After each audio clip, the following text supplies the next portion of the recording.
you don't have to be a Giga Chad to be frustrated about the audio, but when you die to the Giga Chad that's running around not even knowing he's abusing the fact that the audio doesn't update fast enough, it's just going to feel bad, and I just don't want you to feel bad. Papa loves you. You know what I mean? So, I don't know. Yeah, are we their two dads? Yes. We are concerned about this so that you don't have to be.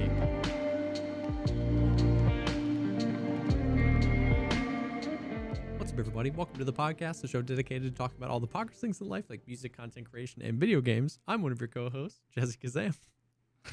And I'm caught off guard. And I wasn't ready for the intro. What up, dude? What's up, man? How you doing? Man, my stomach hurts. My stomach's bothering me. Oh no. Too much McDonald's and Japanese food. I think Japanese food sounds delicious. Yeah, except it's not like the good, high quality, nice, fresh Japanese food. I've been getting my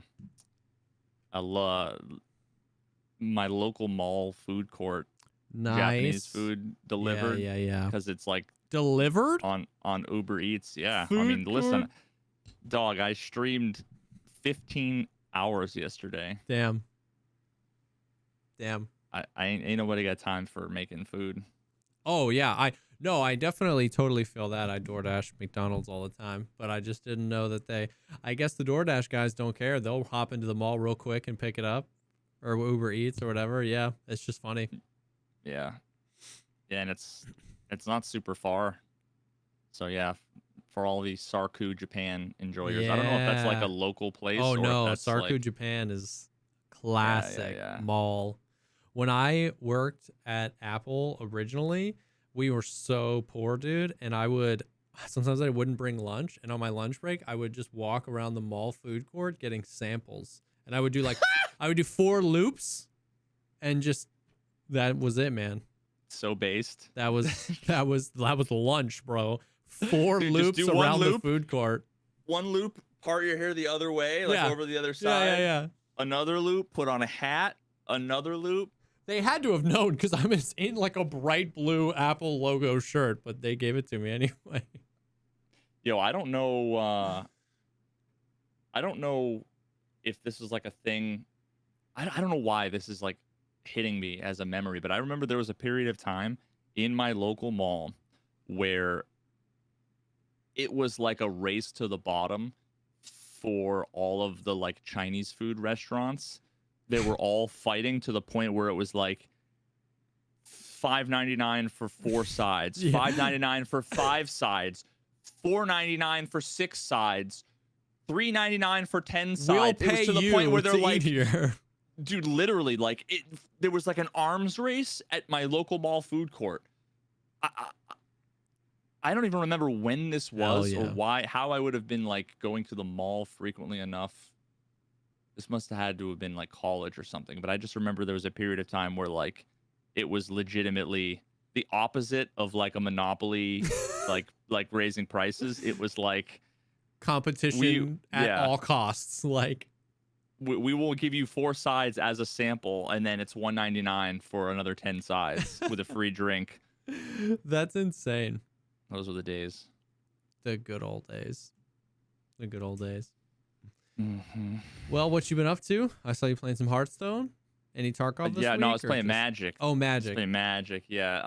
I played one Tarkov raid in the last 96 hours. It was earlier today. Yeah, it was like a banger. I mean, it was like I wanted to do an interchange raid. To see the lighting, because I saw a bunch of clips and stuff that you sent me and other stuff that people posted. Mm-hmm. And it was like half fixed. Yeah, I feel there's still places where it's insanely dark for sure, and then you know you have to counteract that by like jacking up your gamma and on your monitor and in the post effects, and then you turn on a flashlight and you can't see, right? Yeah. So it's like so it's still it's better, yeah, but like it still just feels infinitely worse than most of the other maps. For sure. Well, the only reason why I say that is because Interchange, the entire map, is just like the worst part of all the WAPs. The mall, yeah, like reserve basement, exactly. And some of the buildings and like customs are like just stupidly dark, but and it's not even dark. It's like a weird foggy haze. Yeah, that's like 10% of those maps, but functionally 90% of interchange is inside the damn mall, so you get that feeling everywhere. Yeah. And when I spawned in, it was daytime. I spawned in and it was like painfully bright, which was like a bug for a long time. Back in the day, yeah. It's a new, or at least like I think it's back, or it's a different incarnation of the same bug, or if it's a new bug, I'm not sure. But you're back to it being like painfully bright outside, still kind of dark inside. It's just not. Like everybody's been talking about the lighting was fixed. They in fact broke the lighting. Yeah. They broke the lighting. They just reduced the fog. Yeah, see, that's the thing. So it's like because we've had this conversation so many times, I came in with tempered expectations. I know I was kind of going crazy on Twitter, all caps, like, did they finally fix interchange? But down in my gut, I knew, because and the proof that I knew is just to listen to any other episode of the podcast where I talked about interchange, because I said this verbatim many times in my chat and many times on the podcast. Interchange lighting is broken. Like, something is fundamentally broken. And on top of that broken lighting, they put a bunch of stupid fog that makes it hard to see and makes flashlights useless because they just reflect off the fog like high beams. And I've even said before, a lot needs to be done to fix the lighting and interchange. But in the meantime, if they just completely removed the fog, it would make it so much better. And that's exactly what it did. They removed the fog from interchange, and I ran around and I was like, wow, this is insane. It's so much better. It's still too dark, and all of the places it was broken, it's still broken, but you can see farther into the brokenness, which is better. And flashlights are actually valuable now because they illuminate dark areas. They don't just reflect off of the fog and blind yourself. I've found flashlights to be much, unless you've turned up your own post effects, but like in open areas, yes. Yeah. Like, but like, I went for the second time ever into that like green med room on the second floor. On interchange, which I literally I never knew that existed. Yeah, I know. Until I think I don't know what it's called, me. But I know what room you're talking about. And it was like dark in there, so I turned on my flashlight, but you have to shine the light away from everything you're trying to look at. Yeah, because it's too bright. If you shine it on in the direction of like a shelf, you can't see. And that goes back to like just the brokenness of it. There are some rooms like remember when the filter controversy was happening, and I sent you the clip of me toggling on and on the filters, and I was in German, which is down in the across from Mantis, across from the Metro German, and you were like, I've never seen that wall before. Like you just never even seen the inside. In that room, turning on a flashlight lights everything up really, really well. But sometimes you're walking around and your flashlight will hit like a bookshelf, not even a metallic thing, like a bookshelf, and it'll reflect back at you and you can't see anything and you have to pull down. And it's like, that's a wooden bookshelf. Why is that reflecting light back into my face? So there's definitely stuff that's broken, but it looks so much better without the fog. Just being able to like bring a voodoo and like, wow, I can make out it's dark back there, but I can make out that there's layers, and if something runs by, I can see it. I'm not looking through haze. You know what I mean? Like it actually felt good, but people thought that they fixed the lighting and they didn't. The lighting is still broken. There's lots of weirdness where like, well, it's even more broken than it ever was. Yeah. Because now it's like, it's not just the lighting.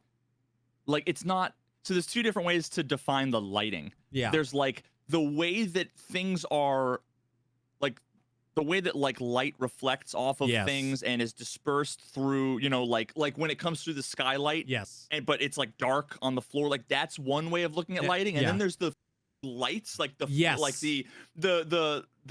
fluorescent lighting above, where like you take a step back, turns off, take a step forward, turns on, take a step back. That's a new bug. And I sent that. Yeah, I sent that in. Where there's and it's not consistent. It's not every light, but sometimes if you're directly underneath. Now that is also, I believe, linked to a separate bug we'll talk about later, but that's absolutely a thing. Yeah, the lighting on interchange is still atrocious in the sense that like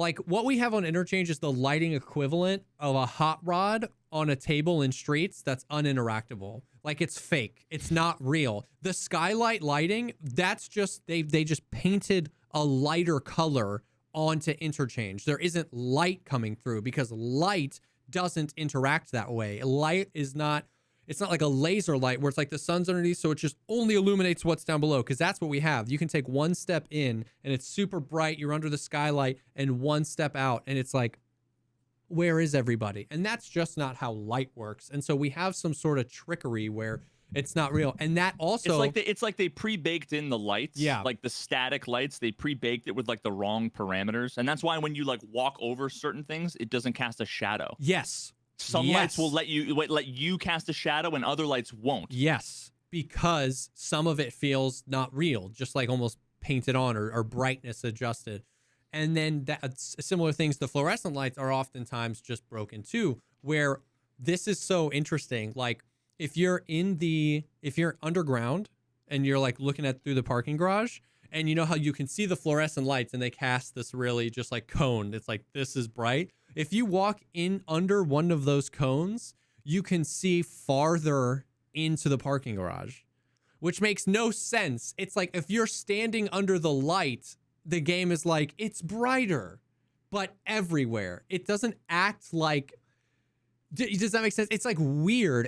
No, I know exactly what you're talking about. And I'm trying to think as like a software engineer, how you had to that up. I don't know. It's not crazy, but you can just notice that when you're under a light, you can see better, which sounds dumb. Don't come at me in the comments. If you're under a light, you can see better in front of you. But if I'm under a fluorescent light, that shouldn't affect my ability to see 100 yards in front of me where there is no light, but it kind of does on interchange. So like the lighting is still busted, and I don't know. And the reality is I don't know how to fix it. I don't know. Like there's all sorts of cool, like, you know, ray tracing and all the sexy stuff and all this stuff in Unreal and Lumen and all these things. I'm not saying that those are required. I'm not saying I need to blow my mind. Similar with sound, I want passable first, and then we can move on to like really cool technologies. And the light is busted. But we definitely took a huge step forward by them removing the fog. It's the visibility is so much better, and you can use flashlights. Now, I will say, I did most of my testing in offline raids because I wanted to go everywhere. Another reason why the lights are baked in, why I believe the lights are baked in, the day they did the patch, it was raining, full-blown hurricane thunderstorm raining outside. And the first time I did an offline raid, I forgot to change the weather. It was as online. So I spawned into an offline raid where it was just like raining, disgusting, overcast, no sun. But I went around and I could still tell a difference because there was no fog. And then I stood at a very particular spot where I could see close, medium, and far away. And I took a screenshot. I left that raid. I then re-entered a new offline raid with Airwing, set the weather to noon, no fog. So it was as bright as it could be. Went back in the mall, took this screenshot from the same exact spot. I promise you wouldn't be able to tell the difference. Which also shows that like those skylights don't do anything, right? Like the difference between a hurricane and a bright summer day with no fog would be very apparent in the level of lighting. But the screenshots look virtually identical. So that's like another thing that kind of shows when there's just like outside the mall and in the mall. Those are the two lighting zones, and they don't really interact as much. But anyways, I was doing offline raids. I was like, this is sick. This looks better. And someone in my chat came in and was like, interchange doesn't look any different. In fact, I think it looks worse. And I just instantly went into like, stop being such a negative Nancy. You're so like, I was so aggressive. And he was like, dude, in the basement, I can't tell. It doesn't look, it looks worse. I don't know. And I was like, yeah, whatever. We did our offline testing. And then Airwing was like, what do you want to do? I was like, let's do interchange. We went into an online raid. We spawned in, we ran underground, and me and Airwing were like, why does it look so bad? It was so dark. I legitimately thought someone was throwing the Russian long skinny smoke grenades. You know how that's just like black? Like that doesn't do anything. It's just like black smoke. I thought somebody was doing that under there. And that then the sounds guy, like a totally different bug. And the guy in chat was like, this is what it looks like for me. That guy, he was like, I've been trying to tell you, I didn't know how to explain it. This is what it looks like for me. And I was like, what the hell? It looked so weird. So then we went upstairs, online raid, and I was standing in Ollie, and there was one of the just shelves where you can like find gas analyzers directly in front of me, 10 feet in front of me. On the right side of the shelf, it was darkness. It looked like a smoke grenade was going off. And on the left side of the shelf, I could see all the way to the other side of Ollie. Super clear, no fog. And I was like, what the hell? And this guy was like, I'm telling you, bro, I don't know. And then so I went to the right side of the shelf in the dark area, and it seems to all be there's many of the bugs that have come up since this patch seem distance spaced. As I stared into the darkness and I just was walking forward, it just went and it lit up, and it was as bright as the other side. And I backed up. So it feels like what the fog did. There's just like a brightness slider that's happening, because like one of the TikToks I made to show how bad the fog was is I stood in front of this giant blue dumpster and I backed up, and you would watch the dumpster just engulf in fog. Yep. And you could do it. And so the very first thing I did on Monday, whenever they did this patch, I found that dumpster and I recreated that TikTok, and I could walk 30, 40, 50 feet back, farther back than in the original TikTok, and I could still see the dumpster. And that was why I was like, look, the fog is gone. I'm not saying that the lighting is better, but look, do you see how the fog and the lighting are different? The fog would just consume things and you couldn't see it anymore. The fog's not there. That's cool. This is different, but it's like that because the fog, that's how the fog interacted with you. The farther you were away from something, would like engulf it. It felt like that, but with just brightness. There was no fog. It was just as I walked farther away from parts of the map, they would get darker and darker and darker and darker. But it you think wasn't... all the fog's probably still there? They just turn the opacity down. Yeah, exactly. But what was weird is that it wasn't like, dude, you can watch, if you don't believe me, anyone watching, you can watch all this in my VOD.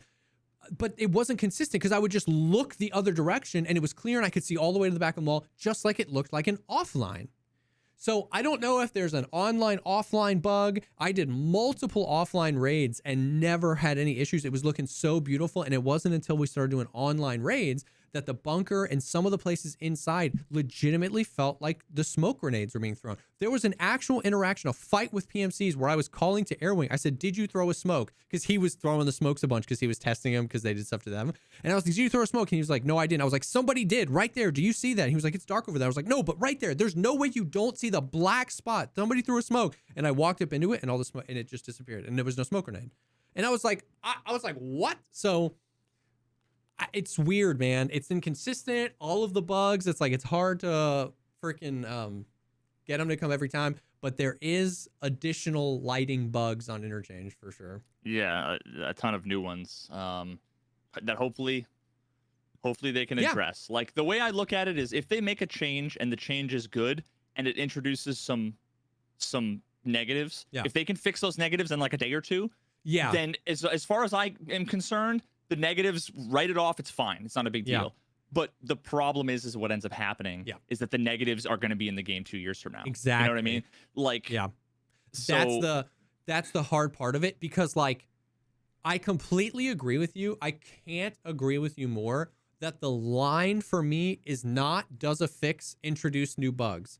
A lot of people, that's where their line is. And I think that's unreasonable.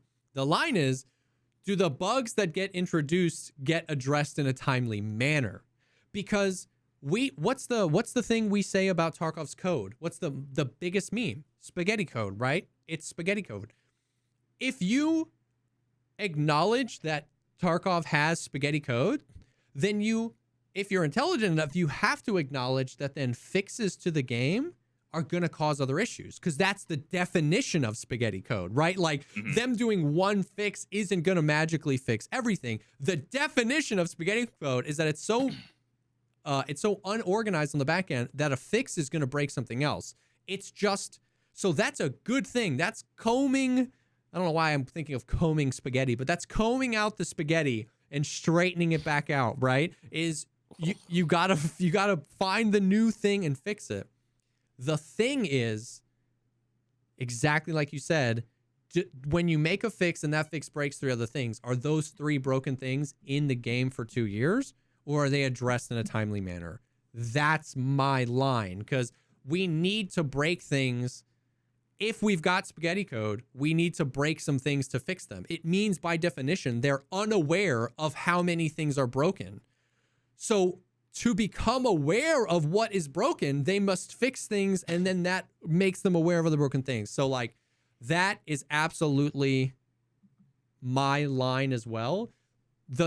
I'm so you and me have talked about this before, but I get so frustrated whenever there's a new Tarkov patch because I try to be objective about it.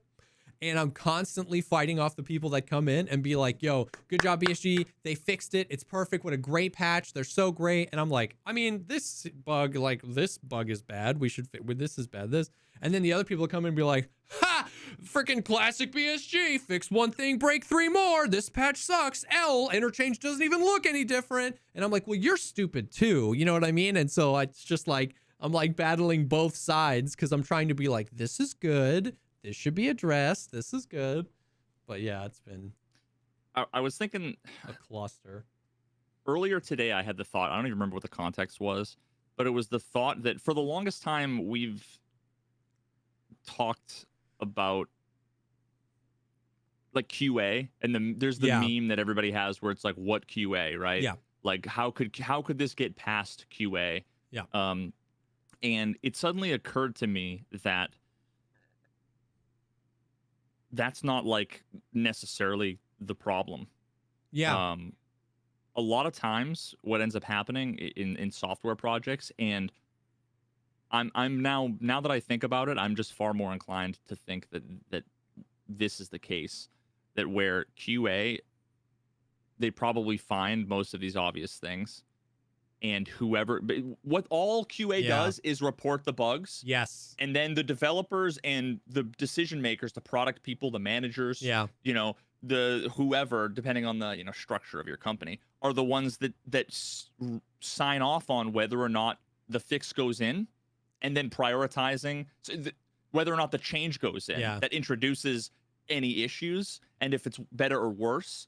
Like there are times where it's like, hey, we fixed a crash that was, it was crashing everybody's application, 80% of the sessions, but it introduced this other issue where now like this one screen doesn't load. They're like, push it out now because people can't use the app, right? Like, so it's entirely possible that like, I doubt this is the case also, but there's a world in which like the QA people are like, here are 17 issues. They're great at with their jobs. This thing. Yeah. And whoever's in charge, whether it's Nikita or whether it's PM folks or team leaders or, whatever, are like, that's fine. It is what it is. And like downplay the issues. And I think like misunderstanding, we've talked about this before, misunderstanding how painful some of these issues are when you play the game for any extended period of time, and how they affect the overall experience.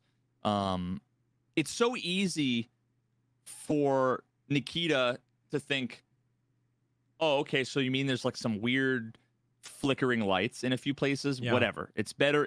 Everybody's been about the thing. We gave them the thing. This other thing isn't a big deal, without realizing like how many times it'll get you killed, which will get you frustrated because you're back in your stash to deal with the other. It can just ruin the game. For, every one of these things just contributes and compounds and compounds and compounds. So that's just something to keep in mind too, that like maybe their QA isn't dog shit, and maybe like the decision makers are diminishing these issues and don't think that they're important. That's a great point. The reality is it's probably a combination of all of it, right? Like there's probably some big things that QA missed that they shouldn't have, but there's also probably some big things that QA brought up. But like, if you ever want to empathize with it, think about how frustrated you were, player, when the invisibility bug was in the game, and when you were talking about it with your friends all the time. You were watching streamers, they were talking about it. It was all over Reddit, and you were like, why doesn't anything happen? QA sucks. But think about what you'd feel like if you were the QA guy and you were playing and you're like, hey, in like every single one of my raids, someone's invisible, and you submit that and then nothing happens. And everybody's going, how did this get past QA? QA sucks. It's like, how would you feel to have been like, I mean, we don't fix it. By definition, the QA team, they're not fixing the bugs. They're just saying, we found this bug. Do you want to push the patch or not? You know what I mean? So the reality is it's impossible to determine how effective their QA team is.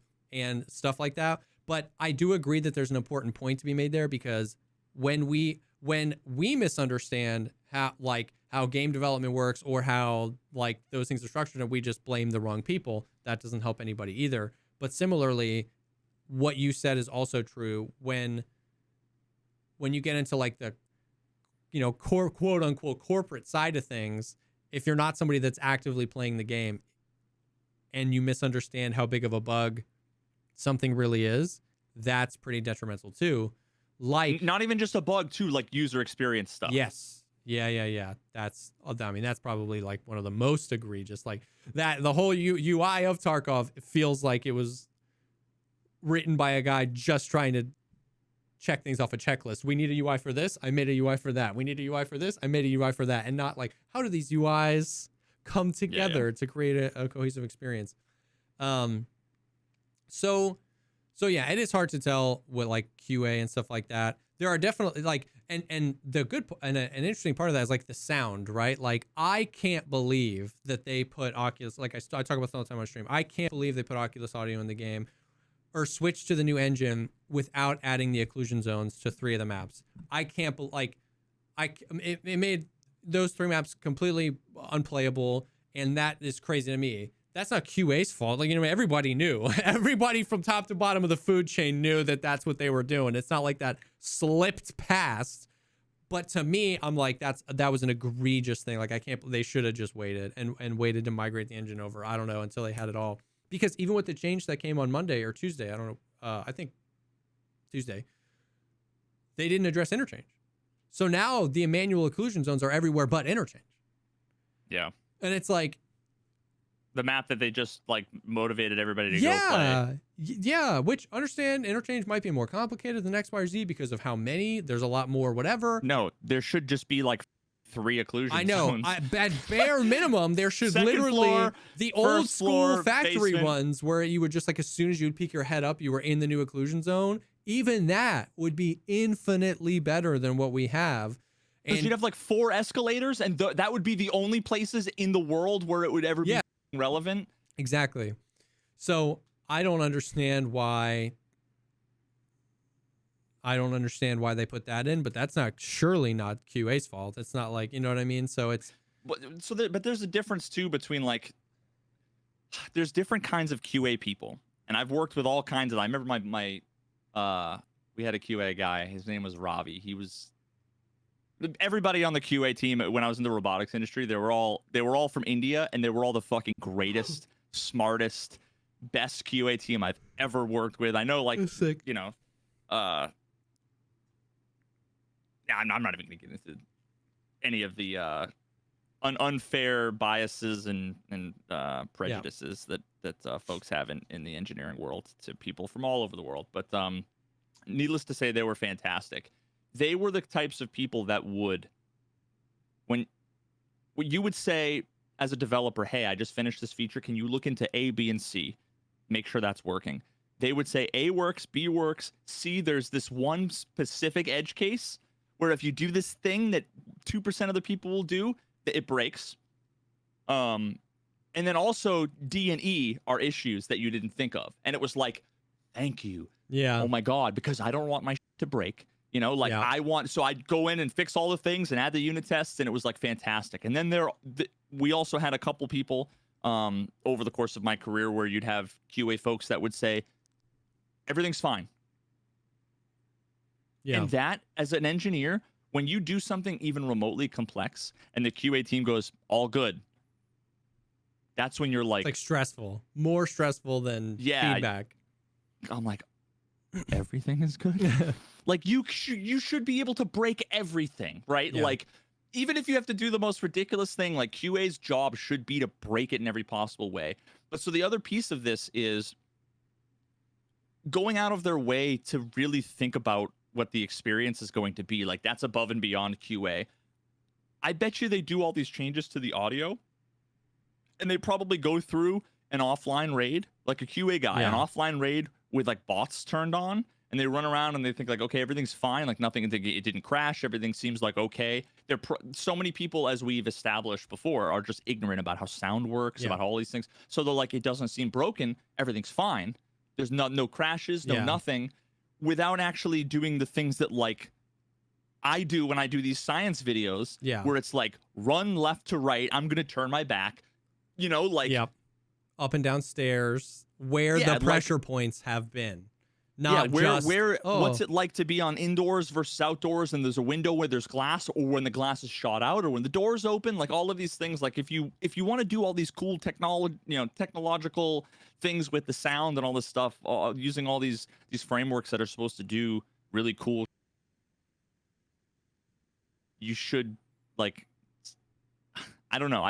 What I wonder is if the QA people like work together in teams to say, all right, let's go into a raid on our like live. They should have their own like live quote unquote staging servers. Yeah. Where if two QA guys hit start raid at the same time on two different machines, they'll go into an online raid, which is an exact server copy. Not like a co-op raid, but like an actual online, and then test out the sound or any shooting, ballistics, health, like test those things out. Like you almost need multiple people to be able to do these things, I think. Yeah, man, I don't know. I just wonder. It definitely leaves a lot to be desired and questioned, and obviously we don't know. They could have a great group of guys. They could have an intern in between coffee breaks. Who knows what their QA team looks like.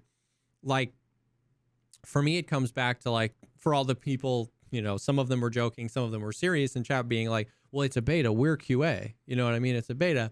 To me, that argument really rests on the game's ability and education on how to get information about bugs from the player. Like if you want to ride that argument down, like we're QA, like then you need to understand how QA works. QA people don't just like go into the game, break something, and then clock out for the day.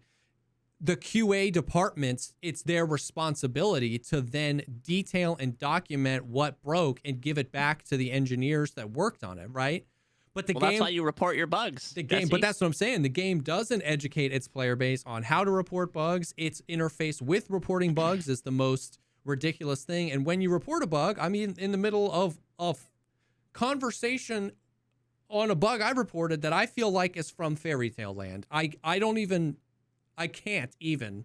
And now, and not that you didn't before, but you understand why when I had that conversation with the CMs at BSG before I made my video about the bug reporting thing, when they were like, you didn't report the bug, and I'm like, yeah, because they waste my time. Exactly. And they were like, oh, you really gonna say they waste your time? How can you say that? Give me an example. And it's like, dog, I'm not gonna take the, like, if you don't know, as a CM for multiple years, if you don't know what I mean when I say it feels like they waste my time, then you don't deserve your job there, like. Yeah, so it just like it, to me, that's where it comes down to, is just like, do we as the player feel like if we're going to be the beta testers through the lens of we actually want to help educate BSG on what's wrong, do you answer this for yourself? Do you feel like you do that?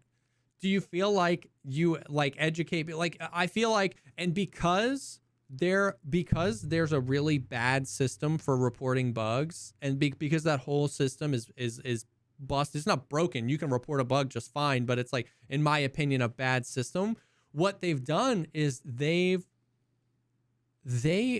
what has happened is, in that void of information, subconsciously, I believe that most players of the game just assume that they've got like Hackerman's 8 people with 64 monitors, and they're just like monitoring us all playing. And they're like, oh, there was an invisible player in that raid, we should investigate. You know what I mean? And they're not. That's not how it works. They're not like monitoring your specific game session, and every time you run into a bug, you go, good thing I'm beta testing. I ran into this bug. They'll fix it. Like, they need information about the bugs. That's how it works. That's why we've had bugs that went for a really long time that were super simple fixes, that because it was brought up to Nikita. And so, like, do you feel like you playing the game educates BSG on where things are broken, on those bugs? If not, then you're not a beta. You're not a QA. You're a beta tester, but you're not QA. If you want to Dude, be what- QA, then let's implore Battlestate Games to make reporting a bug easier and better and not like a super weird. Once again, you can't report the bug in game, so you have to Alt F4. You report, so then you have to leave the game state. You report the bug via the launcher, but then all of the follow-up questions can't be done in the launcher. They have to be done on the website. So you have to interface with 3 different things to accurately report a bug. I don't get email notifications if they ask me an additional question about the bug. It's just like, I don't, you know what I mean? Like, I don't know. Maybe that's how it is. And maybe that's how bug reporting is in other games too. But it just like, it feels like that's very not an optimized situation.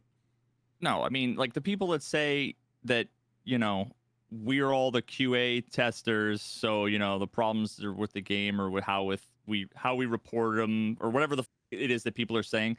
It reminds me of, you know, the people that are like, oh, isn't the United States government like a government of the people and for the people? So if you have problems with the government, like it's your fault. It's like, yeah, that's not an oversimplification of the state of affairs, right? Yeah. Like, let me go vote so I can fix everything. Like, that ain't how it works, man. It's more complicated than that. Yeah. But like the idea that we're all QA testers, what I just described to you about like the difference between a QA tester doing the basics and like a great QA tester, the chasm between a QA tester doing the basics, a great QA tester, is as big as the chasm, if not that might actually be a smaller chasm than a QA tester and the average gamer playing the game. Yeah. What you actually, so expecting the community to be the QA is nonsense. Just for like philosophically, it might make sense that you know, you could argue that, but let's be practical, let's be pragmatic.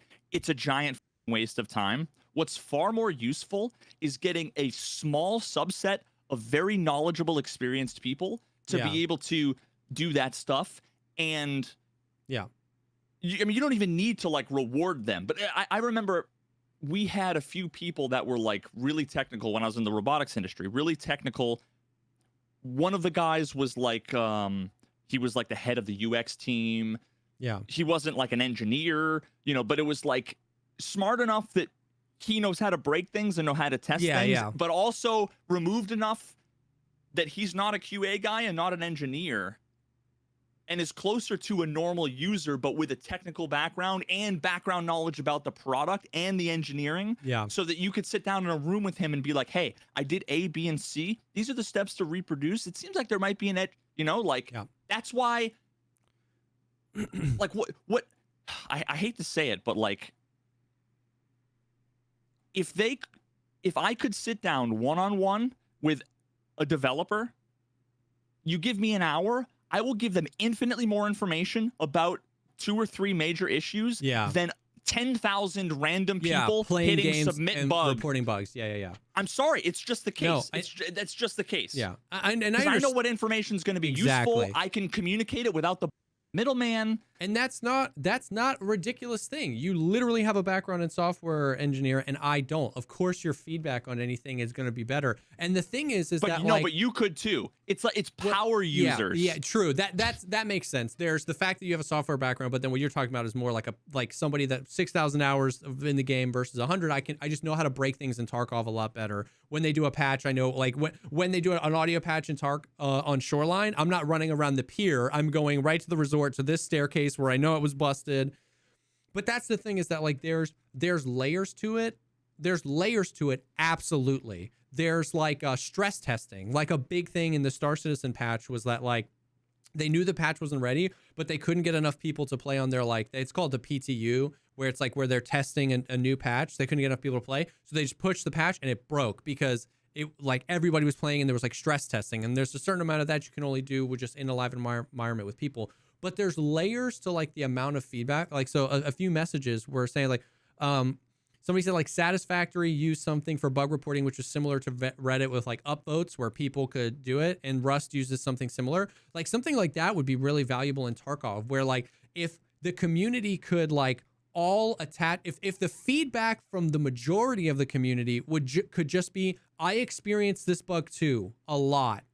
And then that rises to the top where BSG can take a look and be like, so many people at that point, probably they only need 3 or 4 power users to then really be like, this is how I replicate it every time.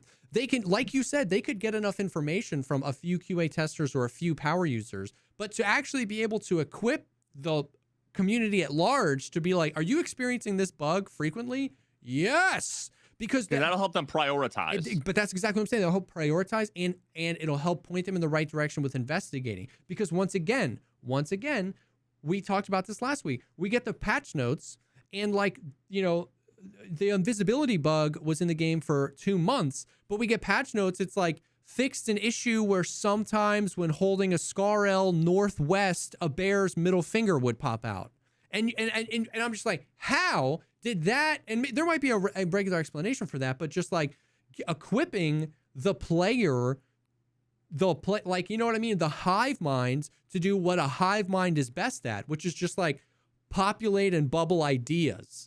You know what I mean? Like, I wish that we had some sort of tool, or they would reach out on social media, or they would put out polls on the subreddit of their own and be like, which of these bugs you experience and how much, and just get that much data from the hive mind. And then the power users, like guys like Airwing and you and me, and every time a new thing comes out, go and try and break stuff, submit that information. That feels like a good structure, but there's none of that. They don't reach out about asking things. They don't educate the community on how to report a bug, and the reporting bug system feels like a joke. I'm not saying it's easy to do. I'm not saying I know how to do it. I'm not saying I'm the smart guy. I'm just saying I'm the guy. Like, once again, this tangent came off of somebody in chat saying, well, we're QA. No, we're not. Like, you know what I mean? Like, if you're throwing that out there, I don't feel 6,000 hours in this game. I don't feel like I'm QA. I don't feel like if the bug reporting system is engineered for me, for the user to be able to report bugs, I, as the user, feel like it's a terrible system. I don't feel like when I report a bug, anything meaningful happens. Bugs that are less important than bugs I report get fixed.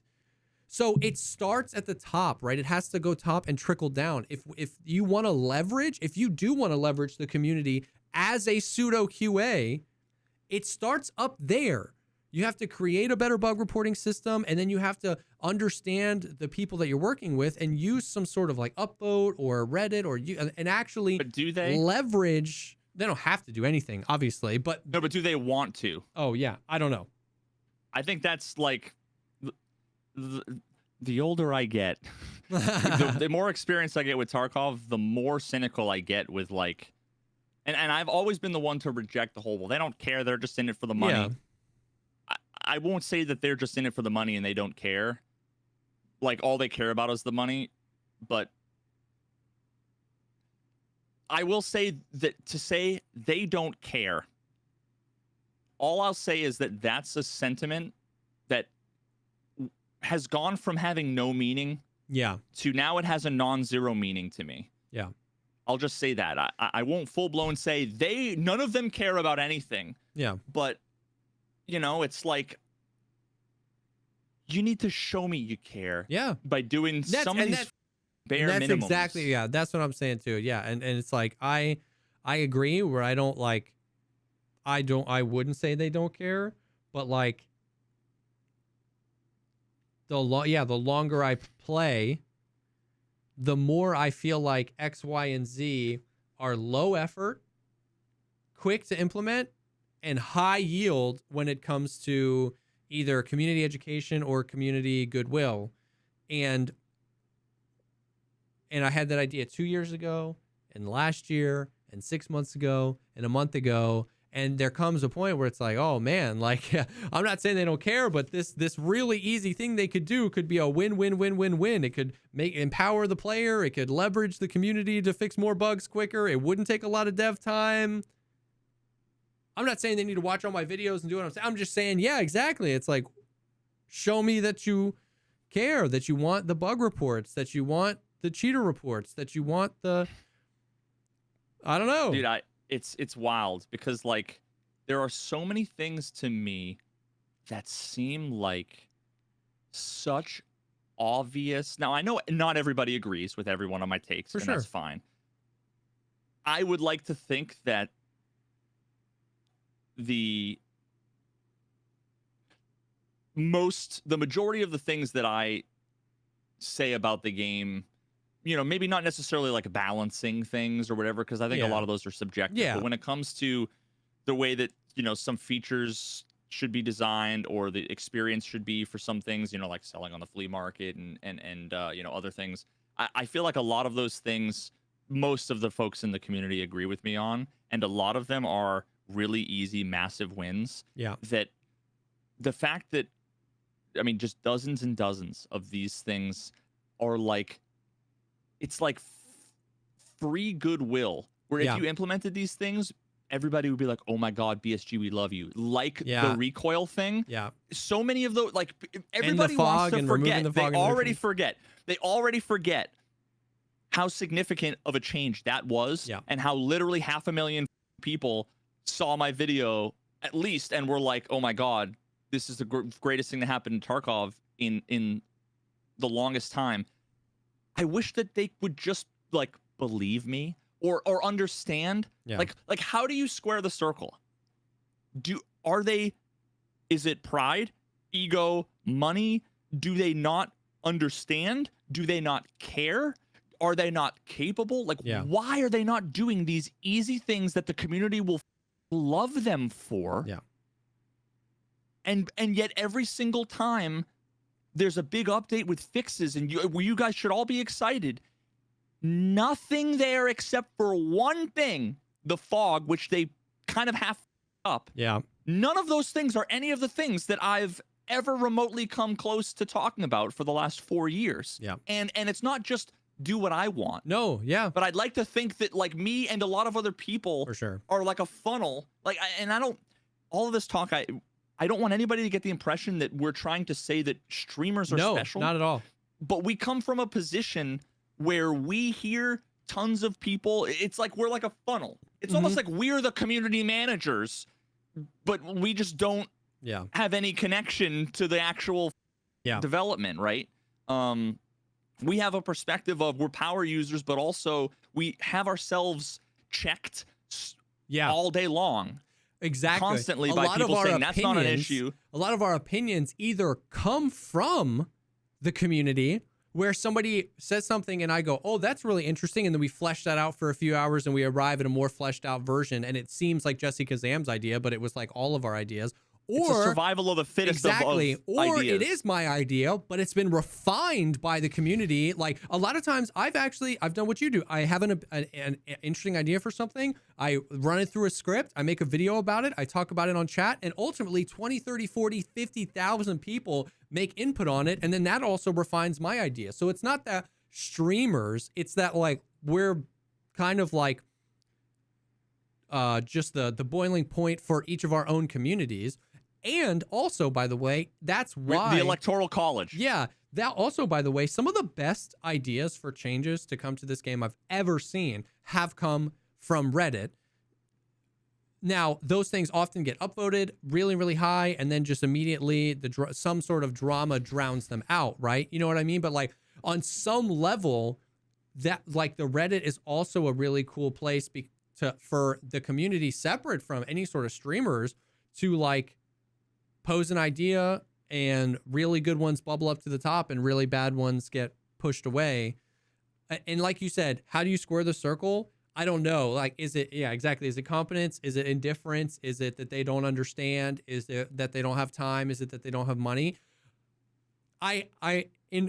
Because I want so hard to defend and, you know, that they're an amazing company doing an amazing job. The only way I can square the circle right now is to say that like, they're just like, they are so divorced from the community, from what the community's experience is as a bug, as a player, the UX, like what bugs are happening in what frequency, and they're not, and it's their responsibility to build that bridge, to build a more effective way to communicate with the community. However you want that to be, whether it's like a Reddit style system like Rust and these people use, an issue council like Star Citizen uses, even none of those things, just polls, leveraging the emissaries better. Once again, I feel like they have all the ingredients to do effectively what we're talking about in 3 or 4 different ways. It doesn't have to be my idea where they make like a Reddit type Rust thing. They could leverage the emissaries that once a month, the emissaries reach out to all their communities and all their streamer friends and all their stuff, and then conglomerate a bunch of bugs and then submit that. Boom. They could use the subreddit better than they do. They could do polls on their own Twitter and stuff like that, and their YouTube. They could do polls to leverage that kind of stuff. You can do it a bunch of different ways, but the point is that they have the ingredients to connect that so that they have a much better pulse on what the community is talking about. Because I really do agree with you that there are 5, 6, 7, 8, 9, 10 really low-hanging fruit things that buy so much goodwill, that make the experience so much better for the player, that's so trivial as far as development time, that it's just like the only way I can square the circle is they just really don't know because they're so divorced from the community. It makes me sad and frustrated, but like I have to say that over they don't care or they're just in it for the money, because I'm not there yet emotionally to say that. You know what I mean? So, and I truly don't believe it right now. How can they not? But the thing is, though, I gotta say, how can they not know? I mean, I've been literally banging on the door saying, hey, there's this really important thing. Yeah. And you can't say, well, then, you know, and the people are on the other side of the door going, either we know or, you know, go away. Yeah. And then people want to say, oh, well, maybe they didn't, you know, maybe they didn't hear you. Maybe they didn't. Yeah, I don't know. Maybe they didn't know you were. It's like, I know they know, you know? Yeah. So I don't know, man. Before we move on, just because a few people mentioned some stuff in chat, because we went really, really hard on the QA and everything. I don't want to speak for Veritas. I am not talking about any one person in particular. I know we've both had some experiences. I've had plenty of amazing experiences with a lot of the community managers at them. I've had some not so amazing experiences with some of the current community managers, but I don't know what the current community managers, how much power they have, who they answer to. If I tell them that there's a thing, I don't know what their structure is.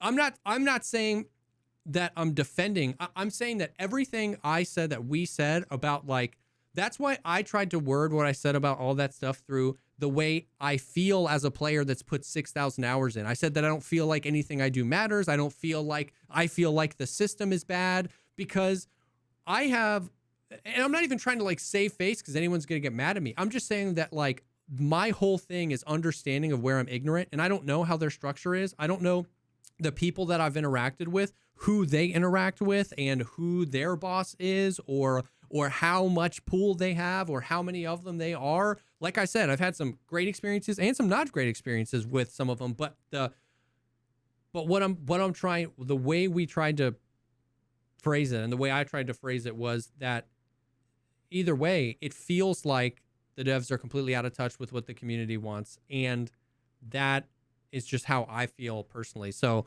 I know there were a few people in there like, but this guy does a good job, and this guy. I'm not saying anybody is doing a bad or good job, because I don't know what their job is or what that qualifies as. So I wouldn't be able to say if somebody was doing a bad or good job. I'm saying, as a player who has 6,000 hours, I don't feel like this system works at all, and I'd love it to change. So I saw some people mentioning some things, and I just wanted to say that. I'm not saying that maybe you feel differently or whatever, but yeah, for me, I'm not sitting here and saying Johnny Pants 69 is doing a terrible job and should be fired. I'm saying the entire cohesive experience of me as a player communicating to community managers and things happening in the game and bugs getting fixed, that whole pipeline to me seems broken. And I don't know if that's one person's fault, 10 people's fault, if it's whatever.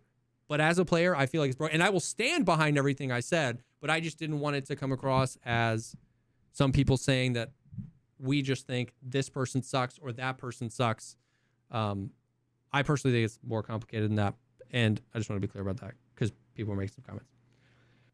One of the real quick, one of the things I wanted to talk about, because someone had asked during my one raid today, did they fix the what did he say, like obese ninja bug, which I'm assuming was like the when you're overweight and you crouch, you like walk, you don't make noise or whatever, which I don't think had anything to do with like weight at all. I think it was just like if you are crouch walking at the slowest speed, you don't make noise. I have heard that too. So like I think there's a bug where if you're crouch walking at the slowest speed, you make noise to yourself. Like you hear your own noise, but other people don't. And then I've also been told, I didn't actually know. I actually still to this day don't know what the bug was. I don't know if that actually happens no matter what weight you are, or if it was just when you're underweight, or if the bug was just that you hear audio and they don't. So I don't know if they fixed it. Chat might. Yeah, there's been a lot of people that have been like, oh, I really want them to fix it. And honestly, like, the more I think about it, the more knowing about that bug makes me play differently. Yeah. In a good way, because like back in the day, you used to be able to sneak, right? We've talked about how important sneaking was. Like the difference between a game like Tarkov that's supposed to be tactical. Yeah. The difference between being able to move even slowly without making any noise and a game where no matter what you do, you're going to make some amount of noise is complete night and day. Yeah. Two totally different games. For sure. And it's a huge reason why, coupled with the net code, just shift Wing is the way to go. You're never going to sneak. So if you're going to make noise, you might as well make it so that because your noise is 2 seconds delayed and your body is 2 seconds delayed and your bullets are going to be 2 seconds delayed. Either make noise in sync with the server or make noise ahead of the server. It's like, which one is going to give you the best chance of survival? Yeah. Yeah. Like, so, and that was the reason why I was like, nope, like Tarkov is still, it's still just not the game it needs to be because of so many simple things and so many complex things. And today I was playing so slow because I had the voodoo, and as soon as I ran in to the underground, to the parking garage, before it used to be you sprint from like the truck across the street into the parking garage, and there you're like stamina, and then you have to run because it's just pure blackness. Yep. This time I was able to just slowly walk and look and aim, and it was like, oh, it's a completely different game being able to see. And then going up the stairs into not Goshen, the one all the way on the east side. Maybe it is Goshen. Idea. Ollie Idea, and then Goshen's in the back. Ollie. Yeah. Ollie's the one all the way on the side. Yep. I don't know why I'm drawing a blank on that. Extract. Yes. Yep. Being able to like walk up those stairs and to just like look towards all the shelves and like the bookcase things knocked over and just being able to see, it's like, oh my God. Then I could like slowly walk over. I was playing slow and careful and tactical because I was able to see things. So you're able to see and move, and it's not like you're just gonna die, because if someone's just standing in the distance and they're scoped in and you're moving tactically and it's like fog, well, then you just die. Yeah. You need to just run from point A to point B and hide, and then run from point A to point B and hide, and then hope that the people that shoot at you that you don't see miss you is all you can do. Yep. And I was, like I said, I was moving slowly, and I see a guy walk up to like a door, and I was like, one tap, headshot, like, like enemy down. Yeah. And I thought I heard another person over in the same direction. I'm like, okay, he's got a teammate. And I was over by not Ultra Med, but like the opposite corner of Ultra Med, where there's like food court things. Like if you come from the food court area, you know, that in between section. I shot the guy. He was like over by like the arcade. Gotcha. Yep. And I went all the way around towards the escalators, towards Ultra Med to flank around. Yep. Because I'm like, his guy's going to be looking over towards like the center. I'm going to go around the side, and I moved slowly and tactically, and it was like the guy, like you just can't, right? Like you can't. The only thing you can do is shift W. Yep. Or throw a grenade. Yep. And it's like, I just want to be able to walk and not make noise. Like when you walk up the escalators, you walk. It's like clank, clank, clank. It's like, I don't know about you, but like rubber on metal. Yep. It's like we have metal shoes. Yeah. It's like we've got steel-toed tap shoes, but not right? Toad Like, steel-soled shoes, where we're Yeah. literally just stapled a sheet of steel to the sole of our shoe. 100%. like I want to be able to. The game would be infinitely better Yep. if you could walk at like 30% of the normal speed. Yep. Not make any noise. Raise your gun without making any noise. Suddenly now, Yep. you're so much closer to the way the game used to be, which was playing slow and tactical and outsmarting your players was possible. Now it's not. Yep. It's absolutely 100%. You can't play slow Yep. and tactical. And like we've said, people immediately would say that there would be more rats because of that. And I think it would be fundamentally the opposite. I think more people would move around because they could move silently. You would catch people moving really slow out in the open and you'd kill them.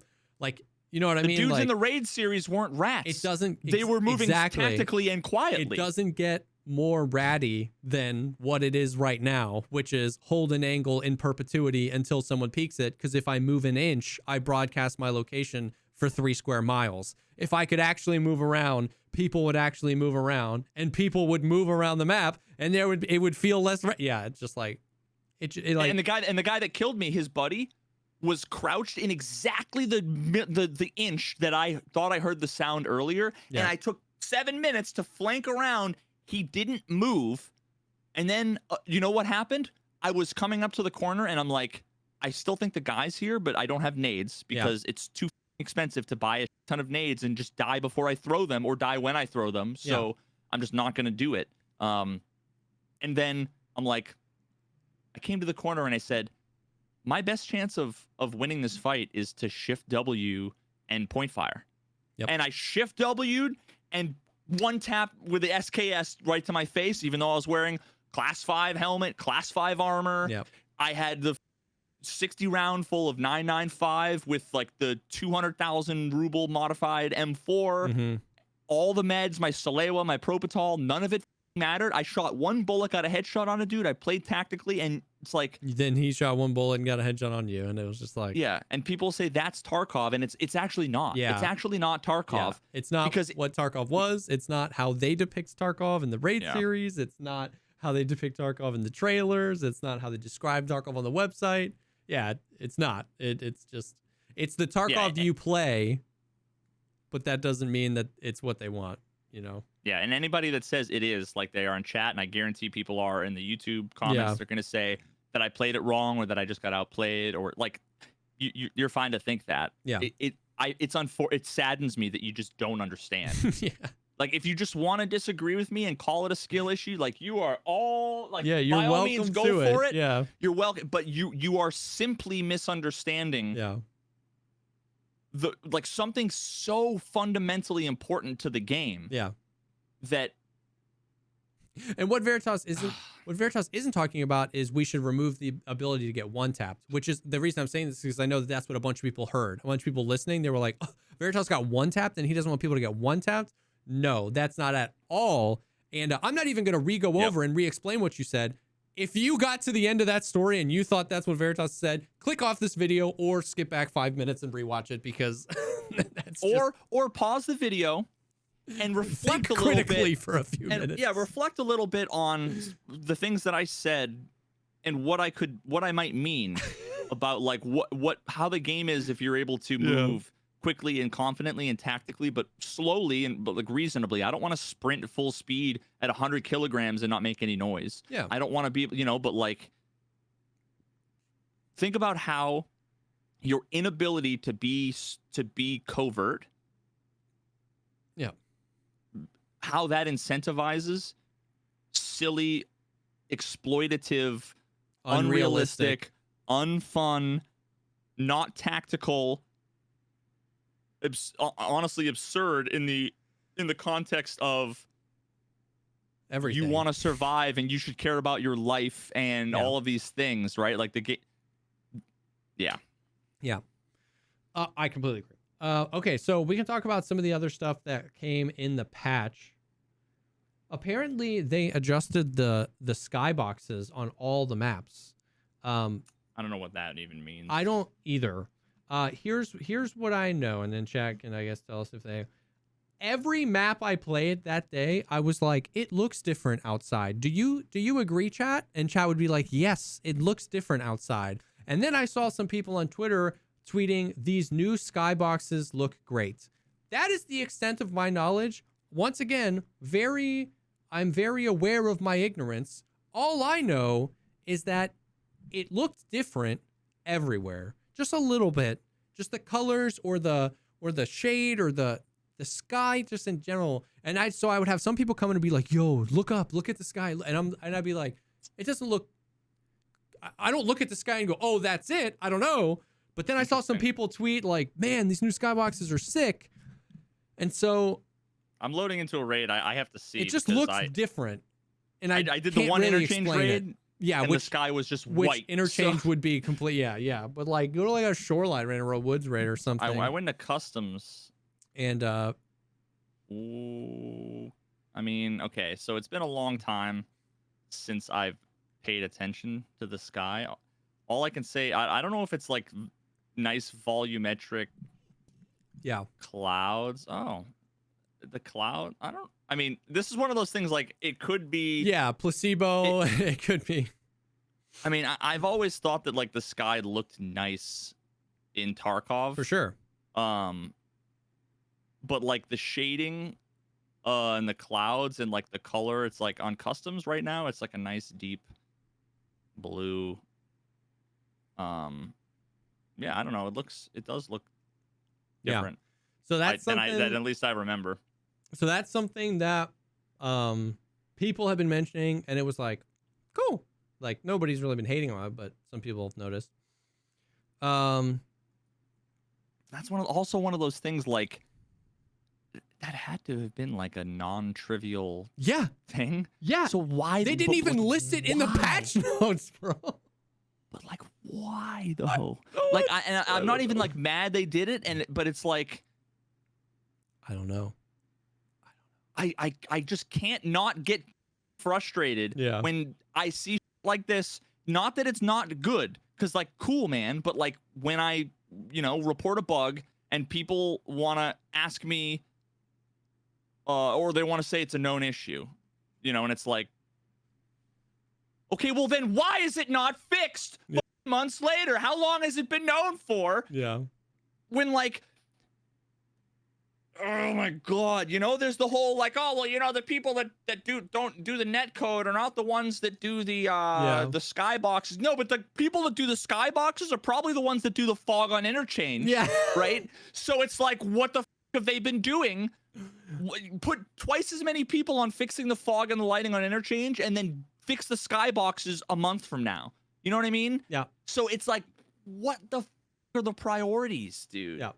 And then now, for all I know, maybe it was one guy, one day. Yeah. If that's the case, fine. Again, I'm ignorant of all these things. I'm just saying, like, I can't not be frustrated with all of these things, because they just seem so, I just don't understand what the is going on. Whoa, it just turned into like a thunderstorm. Are you in an offline raid? I'm in an offline raid. It just went full on. Every offline raid ends in a thunderstorm. Everyone. No matter what raid you're in, if you're in an offline raid, unless you're in an offline co-op raid and can set the weather, no matter what the weather is, 10 minutes later it will be raining. Every time. Ask me how I know. I've done hundreds and hundreds of offline raids trying to get screenshots for thumbnails or footage for something. Yeah, you said it was like a beautiful day when you spawned in, right? Yeah. Dude. I looked away and then I had my rant. Maybe it's like a mood ring. You mauled at the game and the game's like, oh yeah, okay, you want to be mad at me? Well, I'm gonna smite you, dude. It's almighty smiter. 10 out of 10 times. I don't know why they didn't give us the ability to change the weather on solo offline servers. It would seem like that would be infinitely easier, not harder. I don't know. They updated DLSS and AMD FSR, and apparently this was a pretty solid change. On DLSS, the scope smudge, like it'd be like, oh, it looks pretty good. You would zoom in with a voodoo and it would be all like smudgy and weird. They fixed that, and a bunch of people have been like, they finally fixed the scope smudge. So like DLSS and FSR look better, which is sick. Configure the sound and positioning settings for reserve and shoreline. I have not played a reserve raid because I avoid that at all costs. I did a shoreline raid, and I'm not gonna lie, it was terrible. We went in to the resort, man, and like it's not a pancake anymore. When someone's below or above you, it sounds different, right? So step in the right direction. You know, when someone's on the roof, it doesn't sound like they're with you, or on the outside, you know what I mean? Like that's better. But it was... But it also didn't a week ago. Oh, no, it did. Watch my contact comparison video. Half of the comments are vertical audio on shoreline. Wow. That's weird. That's weird. Well, that makes me wonder even more what the hell this patch was, because me and Airwing did a little bit of testing, and bro, now let me clarify. You can't tell right now with HRTF or with binaural audio. As far as I can tell, there's no difference between above and below. In terms of localization, but in terms of the occlusion sound, zone, like the occlusion, actual... like you can tell they're not on the same floor as you. That's crazy. I haven't played Shoreline in a while because it was so bad, but I've got tons of clips of somebody walking around on the roof, and I thought that they were on the first floor with me. So maybe they've been doing some sleeper changes, but it makes me wonder, even...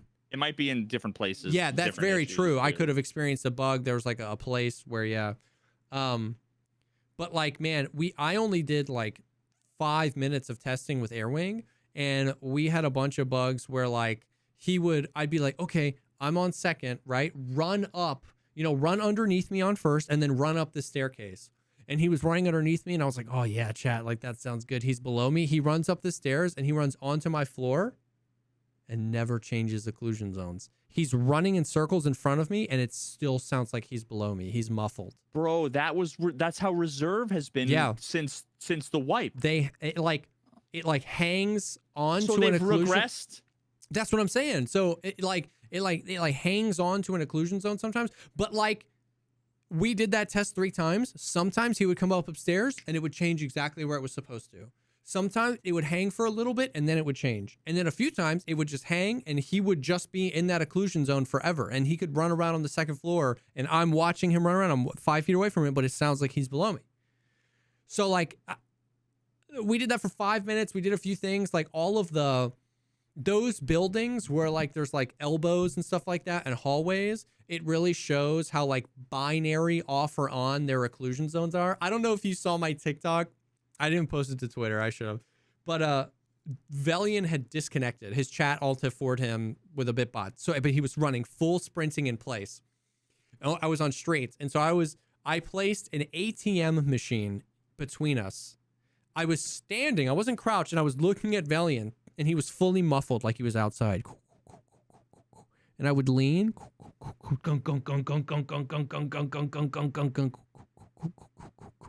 It was just like their occlusion zones are so binary off on. And it's kind of funny when it's an ATM, but when you're in the hallway of the resort, if somebody's in the elbow, if somebody's W keying you, they can run up the stairs and around the corner before the game has acknowledged that they're in a new occlusion zone and they're all up in your face. We literally did that where like there's no fade in and out. You know what I mean? It doesn't get loud. It just boom, pops in. It's just like you're full blown occluded or not. There is no in between. It sounds like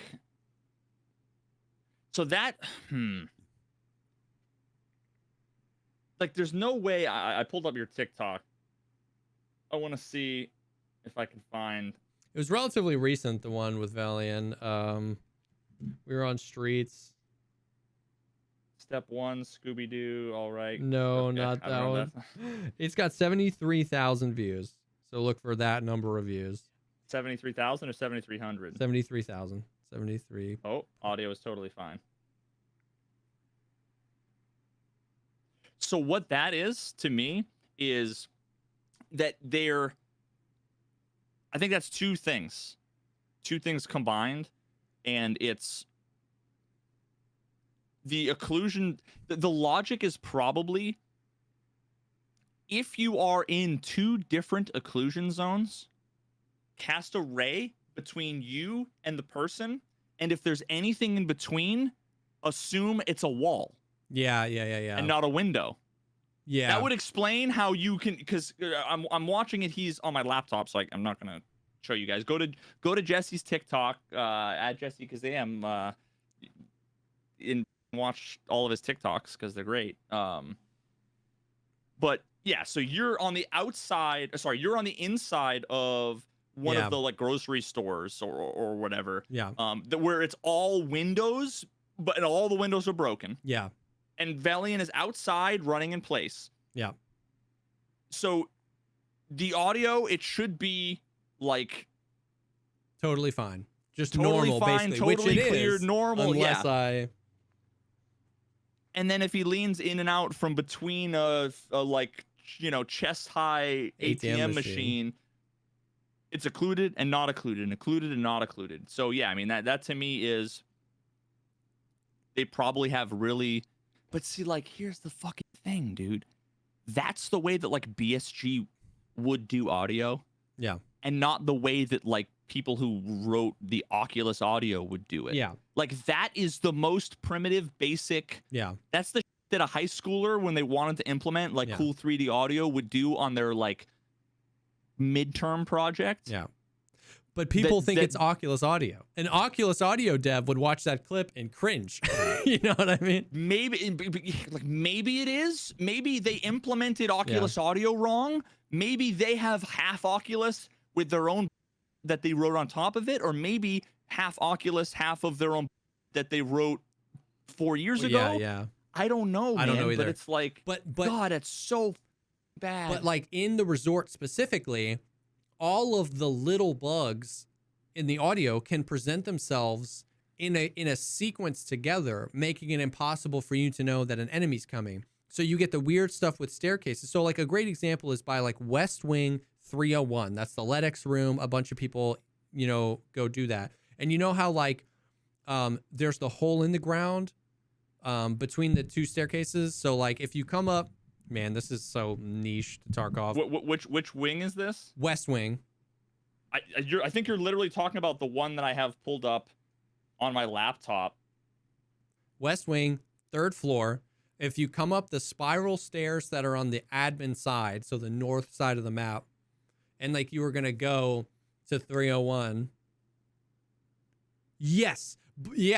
So that this clip is a guy running and he's running towards me from the 3rd floor kind of over the crack, above me and back, and it sounds like okay. Yeah. So that, but like you're looking down the hall at 301, like, and that's right. And you the hole that's right there in front of you.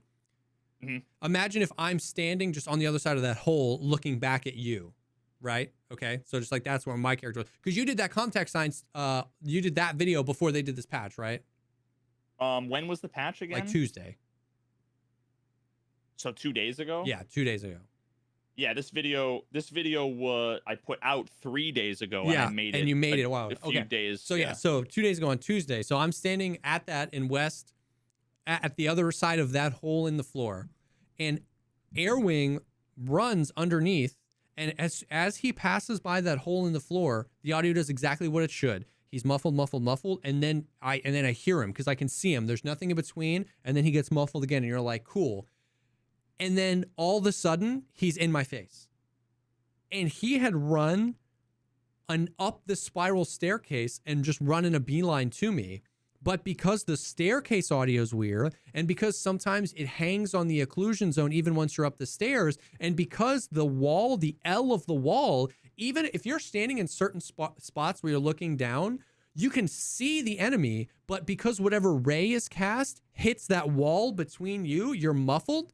So he can run all the way up the stairs, past the elbow, zigzag, and into my face before I hear a footstep. Or if I do hear a footstep, it's muffled.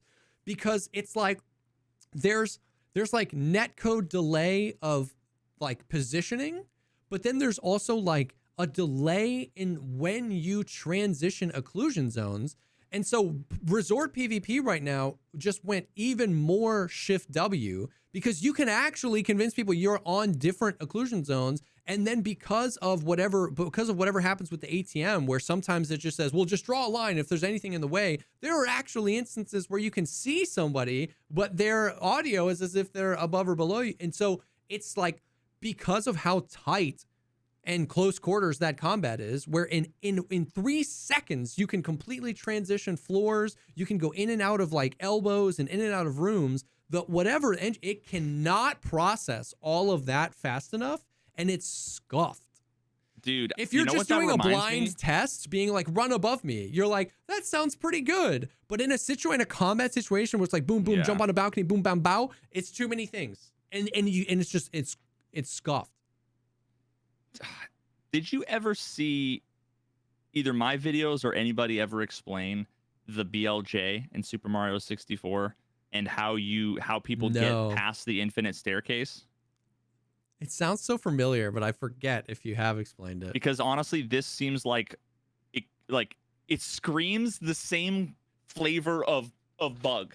So in Super Mario 64, and if you go to Satire V and watch my videos, I have all this stuff on there, and I even show the source code, the C code underlying the game, and I show the code where the actual bug exists, where there's a maximum speed for Mario, and when he exceeds the speed, he's set to like the maximum. Okay. So like if you long jump, you like accelerate, but then like that's as fast as you're gonna go. There's no way to make yourself go faster. But there's no minimum. And when you're moving backwards, it's a negative speed. So have you ever seen the backwards long jump? Like the backwards jumping up the stairs? Yep. So the reason why boing, boing. Yep. The reason why they do that is because the way that the staircase works, it's actually genius. And I got a hacked version of the ROM of the game so I could free cam out to the side and actually see Mario running up the stairs. You see he runs up the stairs halfway and then whoop, he's at the bottom. But when you are behind Mario running, you see like the Bowser pictures just continuously coming because the teleportation is seamless, so you don't know that it's just sending it, so it seems like an infinite staircase. But you just can't see the top of the staircase, and you get halfway and it teleports you back. But it's seamless, so you can't tell. That's crazy. Now here's the thing. You know how like games work with like a tick rate? Like there's an update rate of the game loop. On every and I'm gonna get like some of these details wrong, but effectively on every frame or every like second frame or something is when the game says, hey, is Mario out of bounds?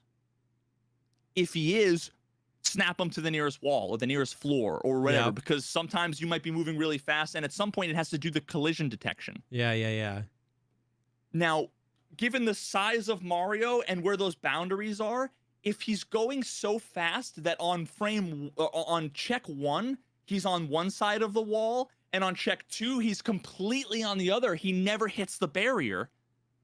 So he never gets teleported. That's why you can bounce up, because you're going too fast for the game to the collision detection to work. So I'm wondering if Tarkov is so like desynced either locally or, well, actually no, this would be because you're not experiencing this first person. It's only third person you're experiencing it. So if your game is updating the player positions and it's like desynced and up, if they're moving too quickly or whatever, it might skip over the transition between the layers, which or maybe even like the layers are not like touching. I don't know if there's boundaries or if it's two cubes or if there's a plane in between. I'm not sure how it's implemented, but it could just be that the trigger is missed for whatever reason. Maybe it's desync, maybe it's the speed they're moving. Which reminds me of what you said earlier about like, how is something tested?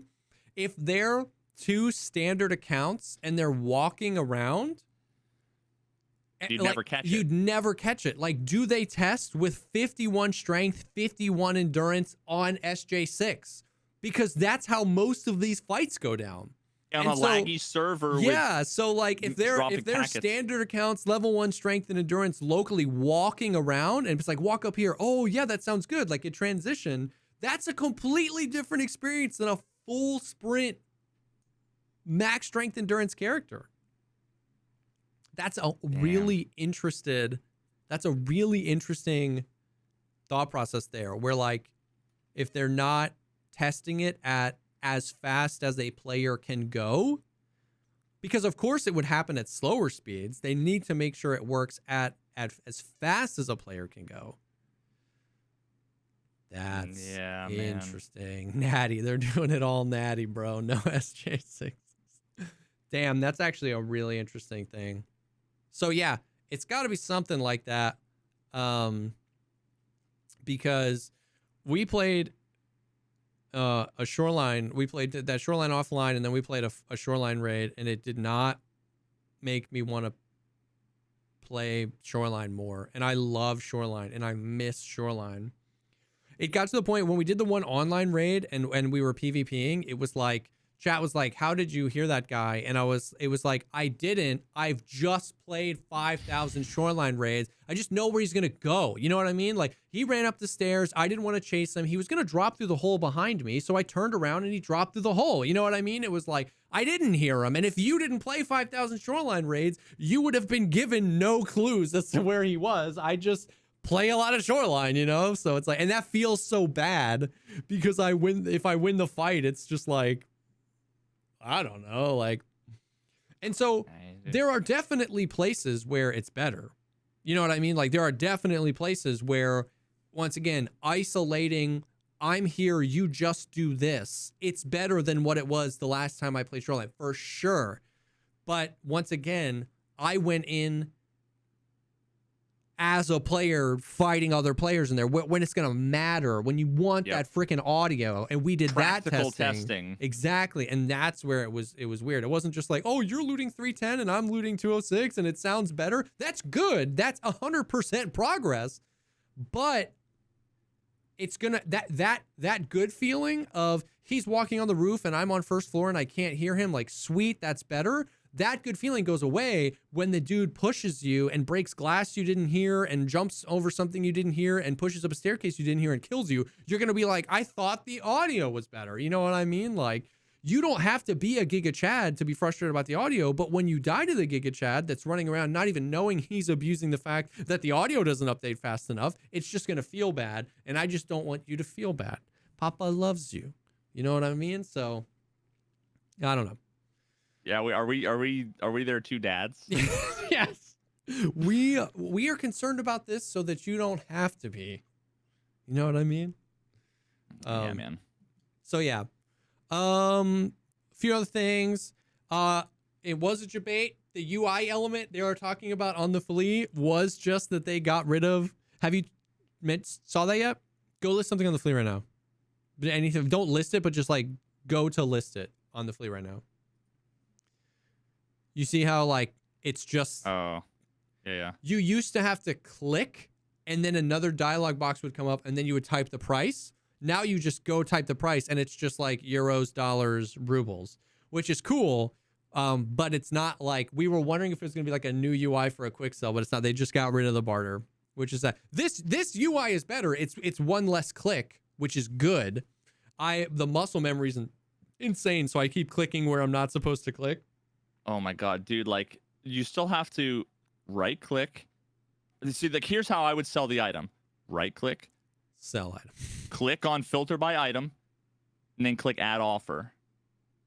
And then scroll down to the item that you want. Yeah. Click on it. Yeah. Like, just put a fucking sell. Yeah. It'd be nice if it was like, yeah, if it was right click and it was just like sell to trader or sell on flea. And if you clicked sell on flea, it would pull up the list so you could see the prices and open the box and put your cursor where all you have to do is type. So right click sell on flea, and then you can then all you have to do is look at what the prices are and type. Yeah, see, and that's actually something. Sick. that's actually something that like that right there, the thing you mentioned about the dialogue box being active, having the focus, that's like something that when I worked in the mobile space was like so subtle, and but you get so much mileage out of it. It's like, Yeah. if you're going to have like, you have to fill out a form and you're going between multiple screens or whatever, like let's say you're going through a buy process, to have to like context switch from to doing what you're doing, typing on the keyboard, hitting like the button, to then have to like tap on the field to then start typing again. Like, people are like, oh, you have to move your finger like 4 inches. Is that a big deal? It's like, no, in the grand scheme of things, it's not a big deal. But imagine how efficient and how quick you can do things when it's like type, enter, type, enter, type, enter. Hit a button. How the button should be where your thumb is. It shouldn't be in the upper right hand corner. You know, like the next should be like, oh. If your only thing against it is I've gotten used to an objectively slower way, that's not a good. You know what I mean? Like, if you want to have an argument that something shouldn't be done, but if it's just like I've gotten used to an objectively slower way of doing things, that's not cool. You're not like cooler. You know what I mean? Like wanting things. Dude, no, you're not adapting. Yeah. Wanting things to be optimized is not a bad thing. You know what I mean? Veritas isn't saying that we need to halt the development of Arena and get this UX feature in the game. It's wanting things to be optimized is not at all a bad thing. Well, if you want 3 clicks, go play CS, bro. Dude, I actually would say that they shouldn't they shouldn't even write a line of code on Arena until there's my quick sell feature in the game. Boom. Or my quick sell feature, or better. Or better, yeah. Now I won't say like, you know, change it so that the field has focus right away. Yeah. Like, but like, you should just do that. Oh, God, that just makes me think about how every change they make is always breaks something, and is always like 60% of what it should be. Yeah. And it's like, all you needed to do was like either think about it for 30 seconds, or if you're not capable of using your brain and you're a good developer but not a good like UX designer. Yeah. Then ask somebody who is. Yeah. Because anybody will tell you, oh, well, just move this here, do this, and you've made it. You've now saved collectively enough man hours that like we probably would cure cancer a decade earlier with the number of man hours that have been lost to in Tarkov. Hell yeah, dude.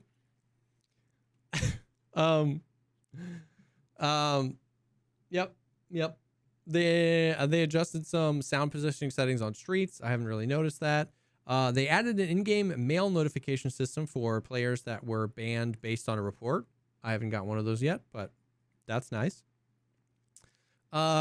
There was the big barrier to entry for the Lightkeeper tasks was the third task in the quest chain. It's called Assessment, and you had to kill 25 PMCs, basically standing at the foot of the bridge that they can't cross unless they too had completed this quest. Mm-hmm. They made that kill area everything south of the water treatment plant. So the chalets, the Marin car, wow. Yeah.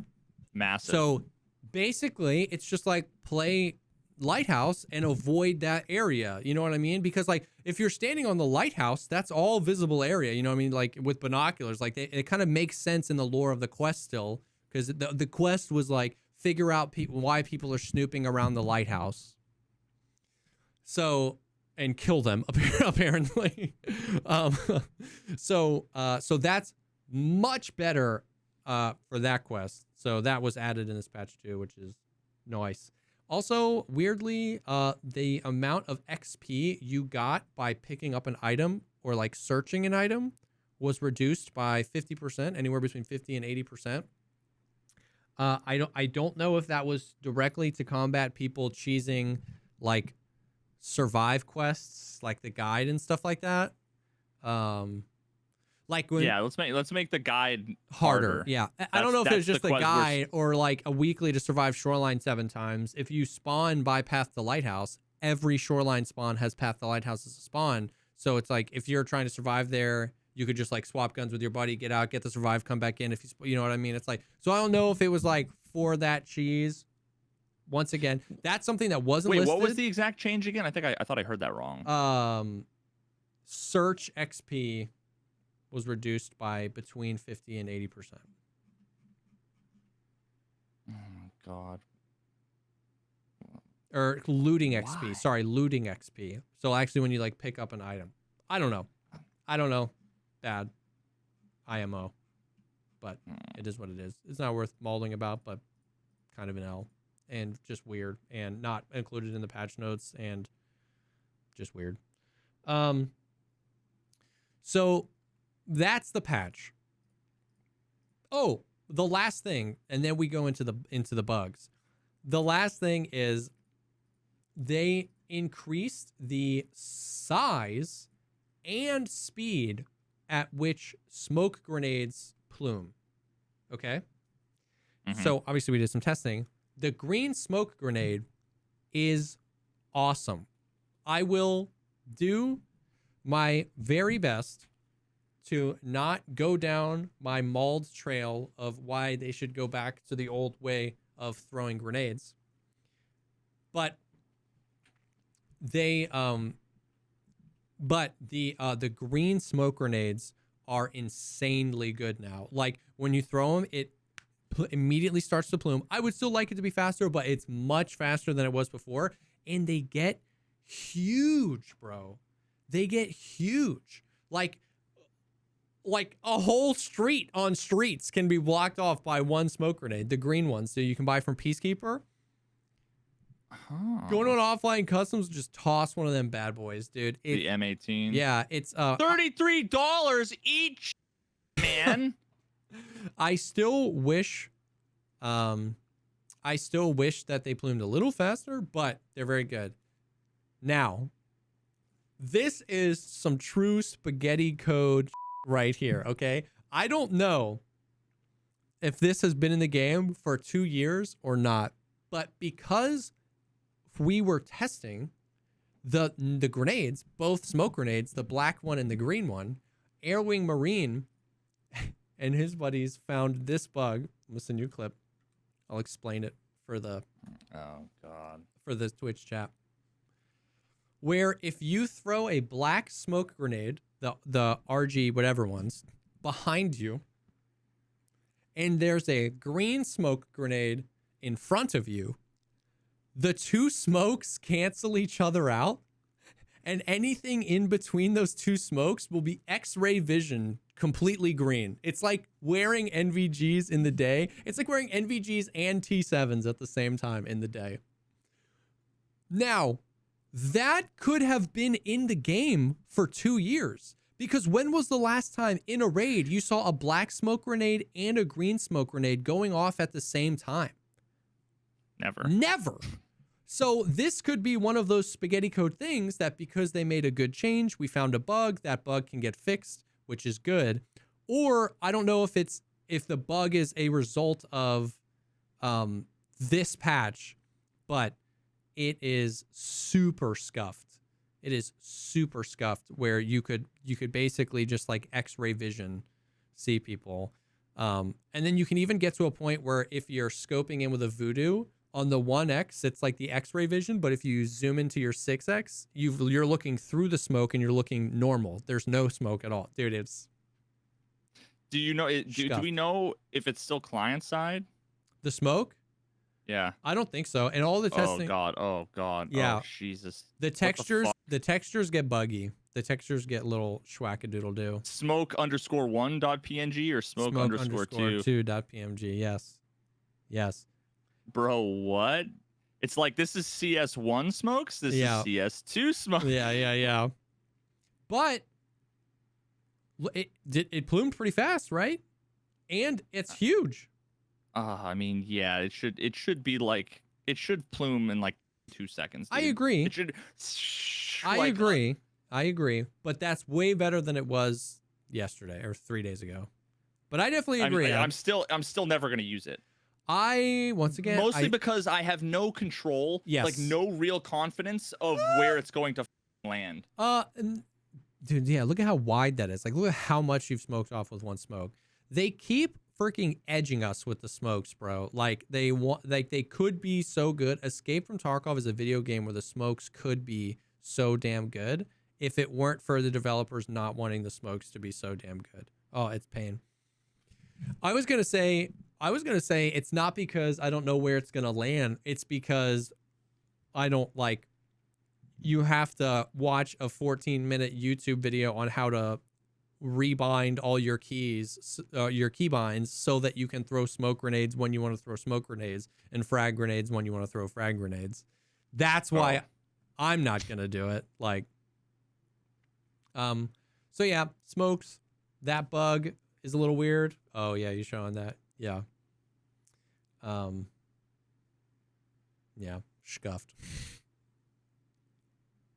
I'll put a clip down to the in the description for the audio listeners or the YouTube listeners, but dude, I don't like this.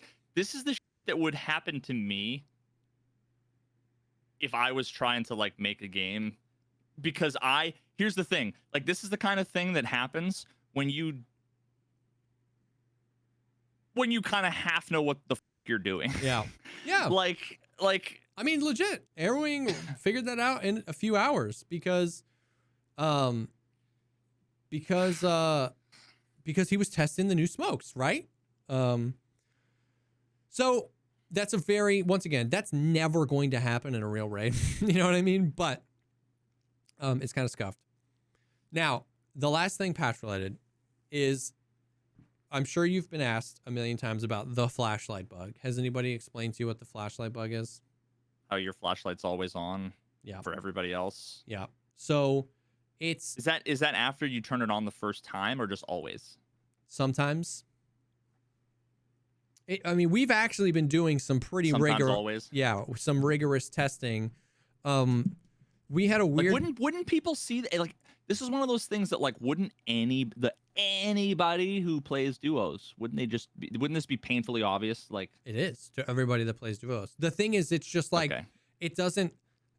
The thing is, like, in my raids in the past 24 hours or 48 hours that this patch has been out, I've seen it where I didn't see a single flashlight through any walls anywhere. I've seen it where as soon as we spawned in, I could see Valiant's flashlight even when it was off. And in the past 24 hours, I've had it where, like, today they did a technical patch. So we were like, did they fix it? And we were like, oh yeah, I can't see your flashlight on. That's good. And he turned it on and then turned it back off. And when he turned it off, it was still on. And then it was like that for the rest of the raid. So I can't confidently say this is how you recreate it. But what I can say is every single flashlight we've tested has the bug where even if your flashlight is turned off, it is basically a dimmer version of your flashlight. So it's not as bright as if the flashlight was on, but it is bright enough. Yup. It's not as even more complicated. Yup. And dude, you're not even ready, bro. It doesn't matter if your flashlight's on or off. If it's on, it's full brightness. If it's off, it's 60% brightness. Okay? And when you move around, it swings around. And you know how sometimes in some places flashlights shine through walls or floors? This bug shines through all walls and all floors everywhere. So countless times, me and Velian were playing and we're just like, there's two guys in that building. And they come out, boop, boop, boop, because we just see their flashlights through the floors on streets or whatever. Okay? Additionally, there's a bug. Veritas, the guy I died to today? That's another thing. They could have just known. They could have just known I had my flashlight on and off. You could have just known where you earlier were in the raid. Oh my God. Okay? Additionally, bro, there is a bug. This one has been harder to recreate. And honestly, I don't care to spend any more time testing this kind of stuff because I'm just so frustrated. If a character, this is what I believe to be true. If when that bug is happening, you're underneath someone, like they're on a floor above you, okay? If that person jumps, that flashlight bug, 360 spin bots. Me and Airwing legitimately thought we were in raid with cheaters because we were in the basement of Interchange and we could hear them above us because the audio sucks. We could hear them jumping and voiping and taunting in bear. And their flashlights would just go brrr, brrr, and we were like, these guys are spin botting. And then we ran into them and they were super legit players. And then at some other point, Velian was like, Jesse, what are you doing? And I was like, what are you talking about? And he was like, you're doing the whole spin bot thing. When I would like jump, if I was in check and he was below me. That's my spin bot. Yeah, that's my spin bot. So like, it's so scuffed and there's so many layers and it's not all infinitely reproducible and it's frustrating to try and test. And I just don't know, bro. It's scuffed. Oh, and the other thing I forgot to mention was that all of this is distance-based. It's between, Airwing tweeted out, it's like between 20 and 60 meters. I'll have Velian be looking at me, and if I walk close enough to him, boom, both of our flashlights turn off at the exact same time.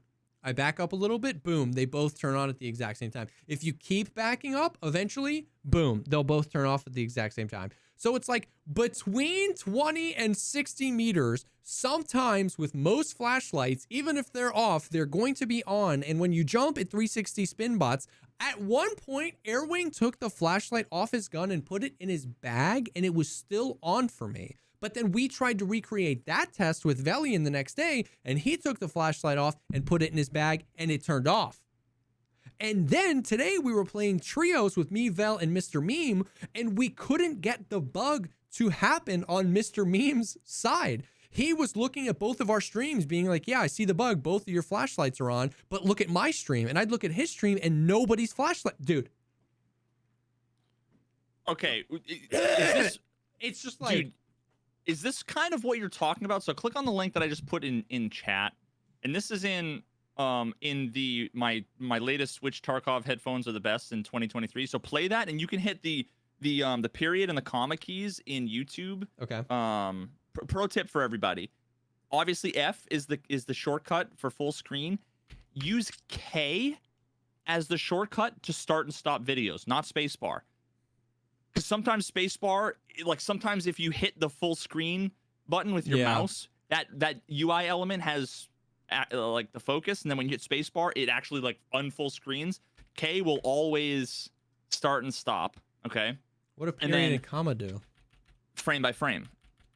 Oh no! So pull up the video at like 12:57 and frame by frame, and you'll see all of a sudden the flashlight, like right when he runs over the gap in the floor. Yeah, this is yeah. At 12 minutes. 12 minutes and 57 seconds in my my contacts video that I put out a few days ago.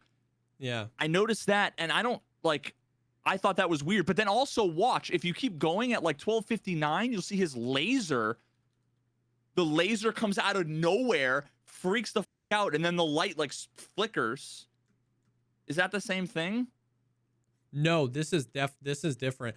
I do, man. I've seen that. Is exactly. I see what this is. I've seen that before. Yeah, we're like at 12:58. There's like a certain frame where there's like a very tiny streak of light off to your left, that pops up, and then his flashlight pops on again and then goes away.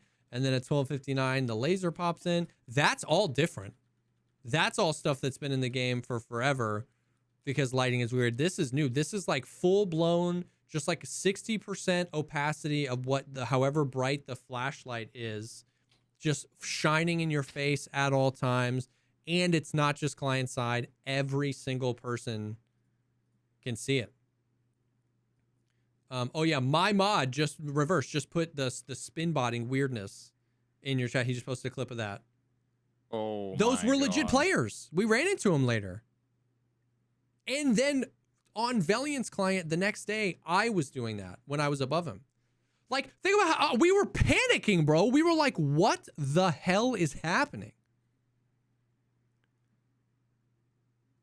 So like, I don't know. The flashlight thing is crazy, bro, because it's like 8 different bugs all at the same time that are sometimes reproducible and sometimes not. And then we had Mr. Meme couldn't find anything at all. I don't know, man. It's beyond my scope of understanding, of knowing how to what's the word? Diagnose. I just beyond my scope, dude. Just like BSG, take this clip and fix, please. And then that's why I mentioned earlier where. And you know what they'd say? They'd say file a bug report. And I promise you that the still a relevant logs, issue? the logs in game, dude. Like, have you ever read through the logs No. before? Ever? While you talk about whatever it was you were going to say that I interrupted you, I'm going to pull up the logs and I'm going to read you the kinds of things that are logged. Yeah. And you're going to see that, like, at no point is they're going to say flashlight flickering in the thing. Like, it just doesn't include that information. Yeah. But it's weird. It's not really. Oh, what I was gonna say was, and the reason I mentioned this earlier, because like something is happening where all 3 bugs we've talked about today have been distance oriented. Remember when I was telling you the visuals on interchange where it looked like somebody had thrown one of the black smoke grenades, and as I crept up, it just got super bright. The closer I was, the brighter it got. The lights, the clip that you saw that I reported of the lights underneath interchange, you get close enough to them, they turn off even though they're on. You back up, they turn on. The flashlight bug, if you get close enough to somebody, it pops off. If you back far enough away, it pops back on. Like, so many different things, so many of the new bugs from this patch are all related to how close or far away you are from sometimes an inanimate object and sometimes another player. So like, I don't know, bro. I just like don't know. It's so weird. And it's like, and this is pretty game breaking because if you're a solo and you don't freaking know, like when I'm playing with Valiant, I can be like, oh, I see your flashlight, we're bugged. But if you don't know, bro, and you're trying to play tactical or you're not just a Shift W Giga Chad, you don't know if you're literally broadcasting your location to other people through walls. You could be literally not moving specifically because you don't want to make any sound, and they could see you just swiveling back and forth. They could pre-nade you, pre-fire you, and you'd be like, "That dude's cheating." It's scuffed. Oh my god, scoofed. Yeah. Okay. So here I have all of the logs. There's 5 different files. There's application.log, errors.log, notifications.log, traces.log. Can anybody actually like do like I can't do like 4 and backend.log, okay? Now if you look at backend.log, it's literally just a timestamp with saying that it sent a request to like parad.escapefromtarkov.com/client/game/start menu locale languages game config globals. It's just telling you like all of the requests that are being sent, keep alive, generate loot, blah blah blah, all this other completely like that's not going to help them figure out like any of the bugs that we've ever talked about. Okay. Then you look at traces.log, and I'm looking at the one from today. The application has been awakened. They're going to raise exceptions. Obfuscation of the application succeeded. Blah blah blah. NVIDIA Reflex is available on this machine. The status is okay. And then there's an object that has like the game settings, and it's like the language, the field of view, head bobbing. Like it's basically just your game settings. Then there's the sound settings. All that is all of the data dump from the server of what your settings are, presumably so. It's server side, so like if you uninstall the game and reinstall the game, it's not like doesn't have to be stored locally every time the game launches. So technically, if you had EFT on 2 different computers, you could launch it over here, and all of your settings would be retained, right? So presumably that's the reason why. Interesting. So it's all of those things, and then it's just a bunch of requests. Like there's nothing here, anything. The battle eye initialized successfully. Okay, whatever. There's that. And then there's notifications.log. And this is just like you received a service notification, you received a ping, all this other stuff. I'm assuming that's my guess is push notifications from the server, like almost like, hey, Prapor has an insurance return for you. I'm assuming that's what that is, so that it like pings. Gotcha. So that's what shows that little badge. So none of that's relevant, right? Then you look at errors.log, a single error. even though there's probably 27 bugs I encountered, right, in the one raid I played. It's no foldable found on weapon is match SV98 container clone. Cool, man. Sick. Cool, man. And then there's application.log, and all that is actually it's all of your game settings, and that's basically it. So when they're like send us your logs, submit a bug report. Yeah. When they say submit a bug report, and then they say it's helpful to know like what the bug is, but also like to have your logs. This is why I'm like, the logs are not gonna help. Yeah. None of the log I promise you, none of it is gonna explain why players were invisible. None of it's gonna explain why the sound is scuffed, or why the flashlights are Flashlights are 360ing like a maniac. None of the logs are useful. So that's why it would be way more valuable to have like an official Tarkov subreddit thread where you could like upvote common issues bugs, where it somehow got filtered and people could just vote on it. And then like, you want to know what the problem is? If I can reproduce it, like me, Veritas, let me sit down with the dev for an hour, have a conversation, and I can pull up the client, give me a dev build or whatever, right? Like, that's going to be way more efficient than telling 100,000 people to file a bug. Yeah. You're going to get more information Seriously. from me sitting down and walking through, and not just me. And like, if it's Tower with ballistics or optics, if it's you with a million other things in the game, it's not just streamers, it's not just me, but just people who are knowledgeable that can reproduce it, that have a brain. Sit down with them and work through some of these things, especially when they're easily reproducible.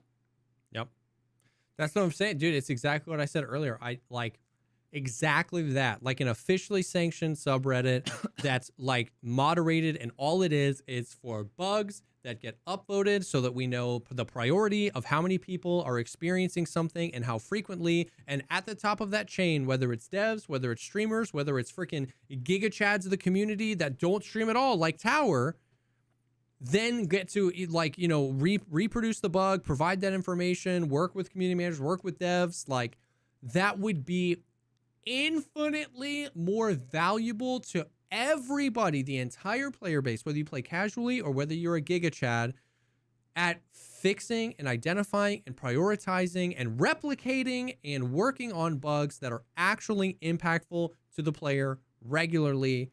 Like, it would just be, why? Like, why?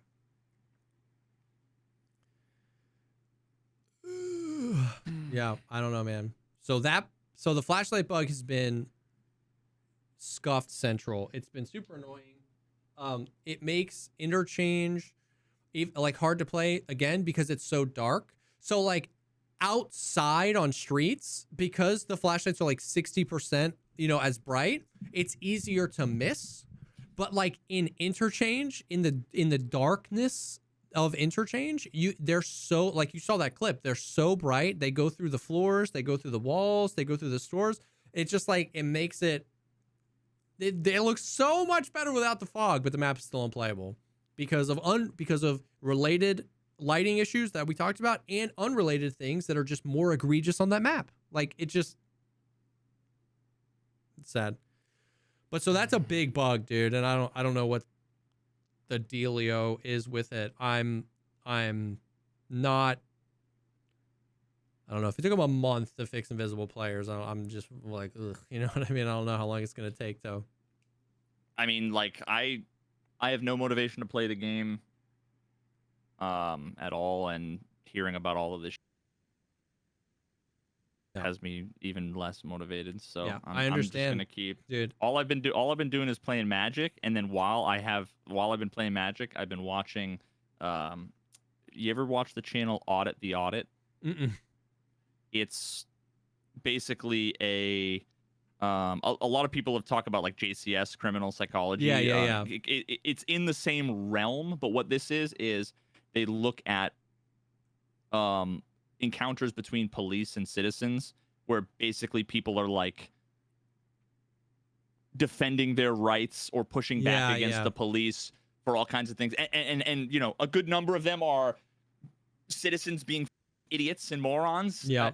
and the police doing the right thing, and a ton of them are the police just being just patently ignorant and so depressingly bad at their jobs. Yeah. You know, like arresting old ladies and putting them in handcuffs because they wanted to like feed cats, like slamming people to the ground who are like reporters at like public places, like just doing wild and that's just been like, it's been a balm, just Magic a the salve. Gathering and Audit the Audit. Oh my god, dude, it's just like it. I made the mistake of doing that one raid today, and it brought up like all of these terrible fucking feelings that I just PTSD. Yeah, but I would check that out. All the videos are really good. Yeah, I need to check it out. The only other Tarkov stuff is that tomorrow at noon Eastern Standard Time, there's a Tarkov TV Live where they're going to talk about stuff. We don't know what they're going to talk about. I would imagine some of the stuff that they've brought up in the past few weeks, i.e. like Unity 2021. They put that on their list of here's stuff that's coming soon, so maybe we'll hear about that.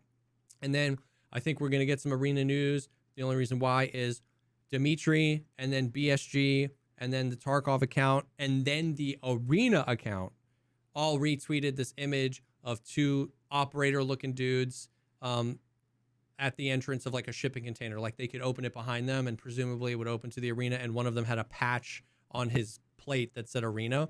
So they posted that, and the official arena Twitter account retweeted it, 12 hours before this podcast tomorrow. So like presumably we'll get something, but yeah, the only other Tarkov stuff is basically that. We got a podcast tomorrow, noon Eastern time.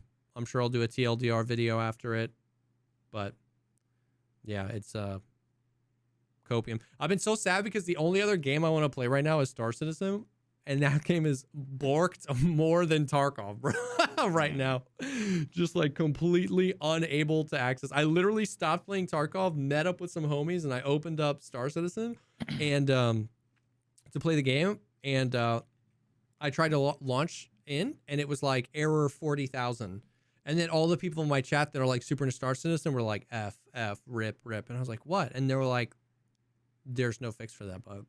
Like, it's like a small percentage of the population that plays Star Citizen just got this bug. It says error 40,000, and there's no fix for it. You just can't play the game until they patch it out.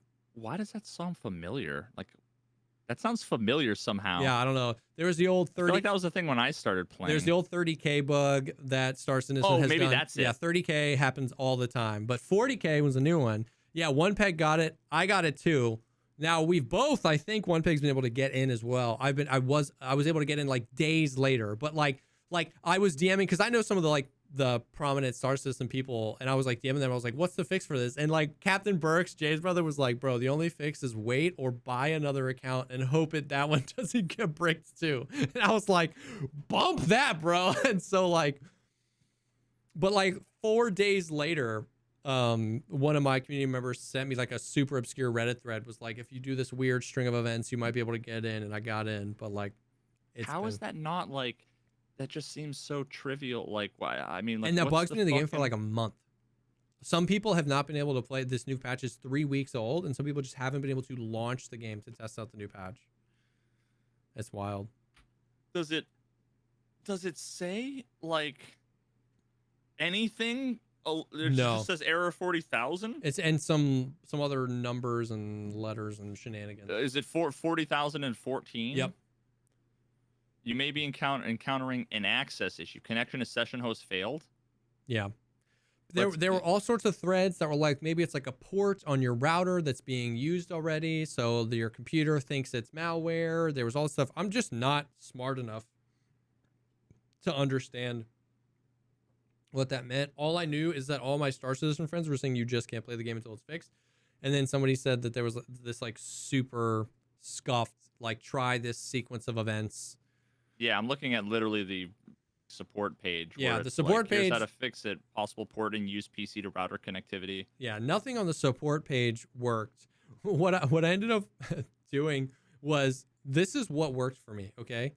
I went on the Star Citizen website, logged into my account, found like a cheap item that I had, refunded it to the store for store credit, and bought it back. logged out And of that the fixed it? launcher, logged back into the launcher, and I got in the game. So that's where it's like, if that's the case, why the are they talking about port I don't know. PC router That's what connectivity? I'm saying, bro. Like, clearly it's just like, I mean, I say clearly, I know it, I have no idea, but like here's what I would do if I was a developer. I'd open up the repository and I would do a search all for 40014 and then hit enter to see where the error is, you know, created. Or, I mean, like, if it's something that like you can't trace the path, you know, find the most prominent person that has, you know, a content creator. The only reason I say content creator again is because like they're vetted in a way, they're known. It's not just some random person. Send them a dev build that has specific logs, that all it does is it logs a ton of debug information, because that's the other thing too. When you're in development, you have debug logging on, which spams. It's like, I'm doing everything ever. Your player turn left 3 degrees, redoing lighting, to figure out where the and you have a ton of stuff. Now it's stuff that would fill up like, you know, gigabytes of data, you know, in text if every person ran it on their machine. So then when you go into production, it's a much streamlined, more secure, less you know, crazy set of logs, but you lose all that context. Just send someone you trust who has this issue. Go on Twitter. I'm sure someone with 1 million subs on YouTube is probably tweeting that they have this issue. Just meet with them, have them sign an NDA, and send them a developer build. And it would probably take an afternoon to diagnose it. If it was reproducible. Here's the thing: is that like they fixed it, but they were waiting to deploy the fix into a 0.1 patch. That was the rub. Was that like, so 3.18 was out in the live servers and everyone was having this issue, and they immediately were like, oh, we're working on it. And then like maybe a week, 5 days later, they were like, hey, we're testing 3.18.1 on the public test servers, the PTU, which is their ETS, these like test servers. So we're testing 3.18.1, and everybody was like, smooth, boom, got in, no problem, everybody's good. And that was 2 weeks ago, and 3.18.1's not out. So the people are like, why can't you just deploy a smaller patch that just fixes this so people can play your damn game and save all these other fixes that you have for smaller problems for a 0.1 patch? Maybe there's something to it. I don't know, but probably because it's a lot of stress. Even doing a simple deployment of a new update is like a, you know, Thursday afternoon, all hands on deck. Let's all sit down. You merge everything in, you have, you know, you double check. It's like the surgeon being like, all right, we've got the oxygen, okay, you know, everybody's washed your hands, okay, we've got the scalpels, we've got all the things, okay, I'm gonna make the incision here, you know, that's like, I'm gonna press the button, anybody, you know, because what you don't want to do is hit the thing and then all of a sudden, blink, blink, blink, you start getting emails from 10,000 people saying, I can't access the thing, you know, and you're like, oh, I broke something, oh, and then you panic and then you lose your whole weekend, right? So it's like, maybe they've already gone through the QA testing and a few other things, and they're just waiting to push it out. They don't want to have to cherry pick this one commit on top of the last update branch that they pushed out, retest it, make a new one, deploy it, hope they don't break something. They might have real reasons, but it's just been weird to be able to play seamlessly in the test servers for over 2 weeks when it's been 3+ weeks since you deployed the patch, and a small percentage of your player base just can't play. Like, it's been super weird. Anyways, this probably like breaks some other they just don't want to talk about. So like, that's like the only other game I want to play is Star Citizen, and I haven't been able to play it. I finally got in, so I'm gonna try and play some Star Citizen this weekend. But yeah, it's been a whole weird shenanigans. Oh God! Now this also makes me wonder. Like, I used to get from some other folks over the course of my software development career for like the number of commits that I would make, because I might have like a feature might be 300 lines of code, and I'll break that up into like 20 commits, because like, and what that means is like, I'm saying this line, and then another one line in another file, one line, like that is all fixing this one particular thing, or building in this thing, or adding a label here, and then another, like, separating them out into a lot of small, descriptive, succinct commits, because that makes what's called cherry picking easier. If you ever have to do that, Yeah. you ever have to revert, like, oh, this label's broken, revert this commit or whatever. And it could be that the guy, like, I wouldn't put it past, if it's a small dev team, for the guy who was like, hey, you're tasked to fix this bug. He's in the middle of building like new spaceship physics. Yeah. And is like, oh, okay. Also fixes this one thing, puts it as a, and then takes all 1,200 lines of code that he's changed over the last 2 weeks in one fat commit and merges into a branch. So then it's like, oh, well, can't you just implement the fix just and put that in? It's like, well, you'd have to rewrite the code because you can't cherry pick that one thing. Using Git, what you can do is literally say there's like a hash and say this change, apply it on top of this branch. Yeah. So it would be the account fix bug, do it on top of the .18.0 release branch, and then deploy that. But he probably didn't. Like, that's a way in which the reason why, like, maybe they haven't deployed it, because it just got thrown in with a bunch of shit. Other stuff. Yeah. I mean, that makes sense, but I know nothing about that stuff. But yeah. So yeah, I don't know. Well, I don't know. But yeah, that's the Tarkov news. That's the Star Citizen news. That's the audit news. Do we want to do a quick story time, or? I mean, I'm down. Yep. The people. I don't give a if we have like 4-hour episodes. Yeah, same. Honestly, the people have wanted it. I had a quick story time happen to me. I don't know if you saw my tweet. Did you ever watch the show Hot Ones? I saw like a couple episodes like 2 years ago. Okay. The classic, the one everybody knows is the worst hot sauce on the table, is the one called Da Bomb Beyond Insanity. Okay? Monka. Okay. I got some of that in my eye this weekend. Fuck dude, off, man. Bro, okay. This is what happened, bro. Me and my wife and my kids, we're walking around World Market. All right, we don't go to World Market often. My wife wanted something in there. We were in there. We were walking around. I saw a hot sauce that I saw on Hot Ones. So I picked that up with my right hand. I was like, babe, I was like this. And then as I was picking it up, I saw Da Bomb. So I was like this. Oh, and look. And I picked it up with my left hand. And I was like, they have Da Bomb. And she was like, yo, that's crazy. I was like, I know. I put him back. And then you were like, go. Yeah. I put him. Check this out. I put him back. We're walking around. Walk to the line. My allergies were acting up crazy that day, dude. So I go like this. The actual femtosecond my finger touched my eye, I was like, what's wrong? I was like, and every time I blinked, it was like, you know how like in decibels, every 3 decibels is a doubling in sound? Every time I blinked, it was a doubling in pain. Because you're just coating the rest of your eye with more of the...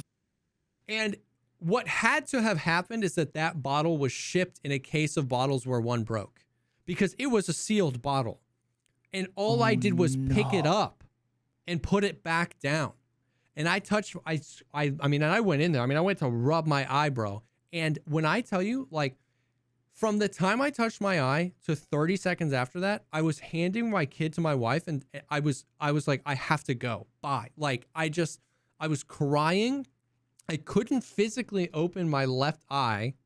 And I just ran to because at that time, I didn't even realize what was happening. I hadn't put the 2 and 2 together that I had just picked up the bomb. And I was there an eye wash station? No, bro. I was just in the bathroom, just like pressing cold, wet paper towels to my eye. And it was like 10, 15 minutes. I couldn't open my eye because it was so excruciatingly painful to open it and then close it again. It was unreal. I've never had pain, searing pain, just like ramp up. You know what I mean? Like, what you're just like, if you're stabbed, it's just like 0 and 100. There is no in between. It just went 0, 1, 2, 3, 4, 5, 6, 7, 8 to 100. It just like ramped. Probably what it's like when you eat it. Yeah, this isn't so bad. Oh, Yeah, which is how every episode is. 100%, 100%. And it was in my eye, and dude, it hurt so bad. At one point, when I finally was able to open my eye again, I looked in the mirror and I opened my eye, and it was just like blood red.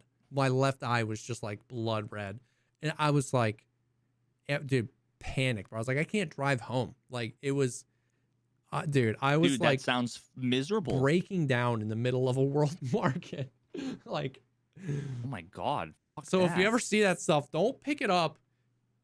Just in case there's some leaked in the box, use gloves. It was, people eat this willingly, dude. Yeah, it was unbelievable. It was very painful, but a funny story.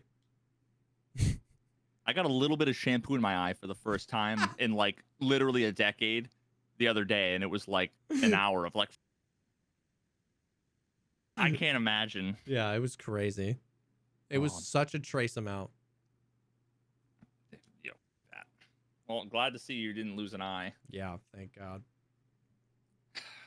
Thank God. I've got a short story time too. Yeah, let's do it. This one's called "Applying to Become an RA." I'm not even going to say what the other half is. So there was a period of time. There was a period of time in college where I was considering being an RA, not because I wanted to be an RA, but because it's like I would be the cool RA on the floor that like you What's know an like RA wouldn't again? the people in the dorms where there's like one student, they always get a solo room by themselves. They don't have a roommate, and they're the ones that like do the rounds. You know, they make sure people are following the rules. They're usually douchebags. Yeah. You know, they're the ones like knocking on your door after hours, being like, turn down the, you know, they're power hungry, you know, douches. But I was like, oh, and also they pay for your room and board. Dude, free room and solo room? It's free room and board, solo room, and then also it's like, yo, I'm gonna change the way it's done around here. I'm gonna be the cool, you know, I'm gonna be the like, you know, your mother, like I'm gonna be the cool parent, you know, that kind of thing. Dorm Discord mods, yeah, there you go. That's great. Now I wasn't sure if I wanted to do it or not. But what I did was there was one day where they let you shadow, so that you were gonna be with the RAs for like a night to see if you wanted to apply. Now at the time, so my wife was 2 years behind me in school. Okay. I think I was a junior and she was a freshman. Now she lived in, we called it the Sixer. All of the dorm rooms were all like doubles, and but I guess there like wasn't enough housing. At the end of the hallway, there's a big room that was basically just had a bunch of tables and stuff, like a study room. Yeah. They converted that into like a big dorm room where there were 6. That sounds awful. 6 girls, but they were all on the volleyball team together. Okay. They were all friends and stuff, and got wild. Okay, I'm not even gonna get into anything there other than the Sixer. Six girls, lots of consumption of adult beverages, and like half of the girls were promiscuous and the other half had boyfriends, so there was just always like staying over, you know, whatever.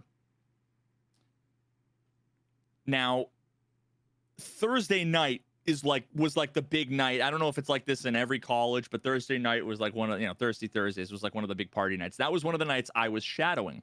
Now I knew that there was a bunch of people that shouldn't be in the room after certain hours doing things they shouldn't have been doing. So time came to do the rounds. I like pulled out my phone and was like texted my wife to be like, we're coming around, like tell everybody to shut the up. All the guys, there was 3 bunk beds, and it was almost always like if the RAs ever knocked on the door, you know, the guys would like put the sheets over their head, and you know, everybody would pretend like they were sleeping, you know, as long as they don't hear the guy's voice, you know, whatever. And we're walking down the hallways, and all of a sudden we hear on the walkie-talkie, you know, hey, we got a situation, blah, blah, blah, you know, whatever it was. It was like sounded like some police. And then all of a sudden they said, and also we're calling the police. And I'm like, whoa, like this that never happens, you know? So oh my God, I'm trying to remember the specific details. Apparently what had happened was one of the girls in my wife's dorm room, her cousin or brother was visiting, and he was, I guess, a crazy. I can't explain. I'm not going to explain or justify why he did what he did. I'm just going to say what he did. Okay. Because we had to wait for the police to get there, and we had to talk to this guy and all this stuff. What was reported was apparently he went up to a random girl's room, opened the door, didn't knock, opened the door, and two girls were sleeping. He walked over into the corner, pulled his pants down, and just took a piss in the corner of the room. Now imagine you're a girl in college, you wake up and there's just a man pissing. Nope. In the corner of your room. You're like, what the is going on?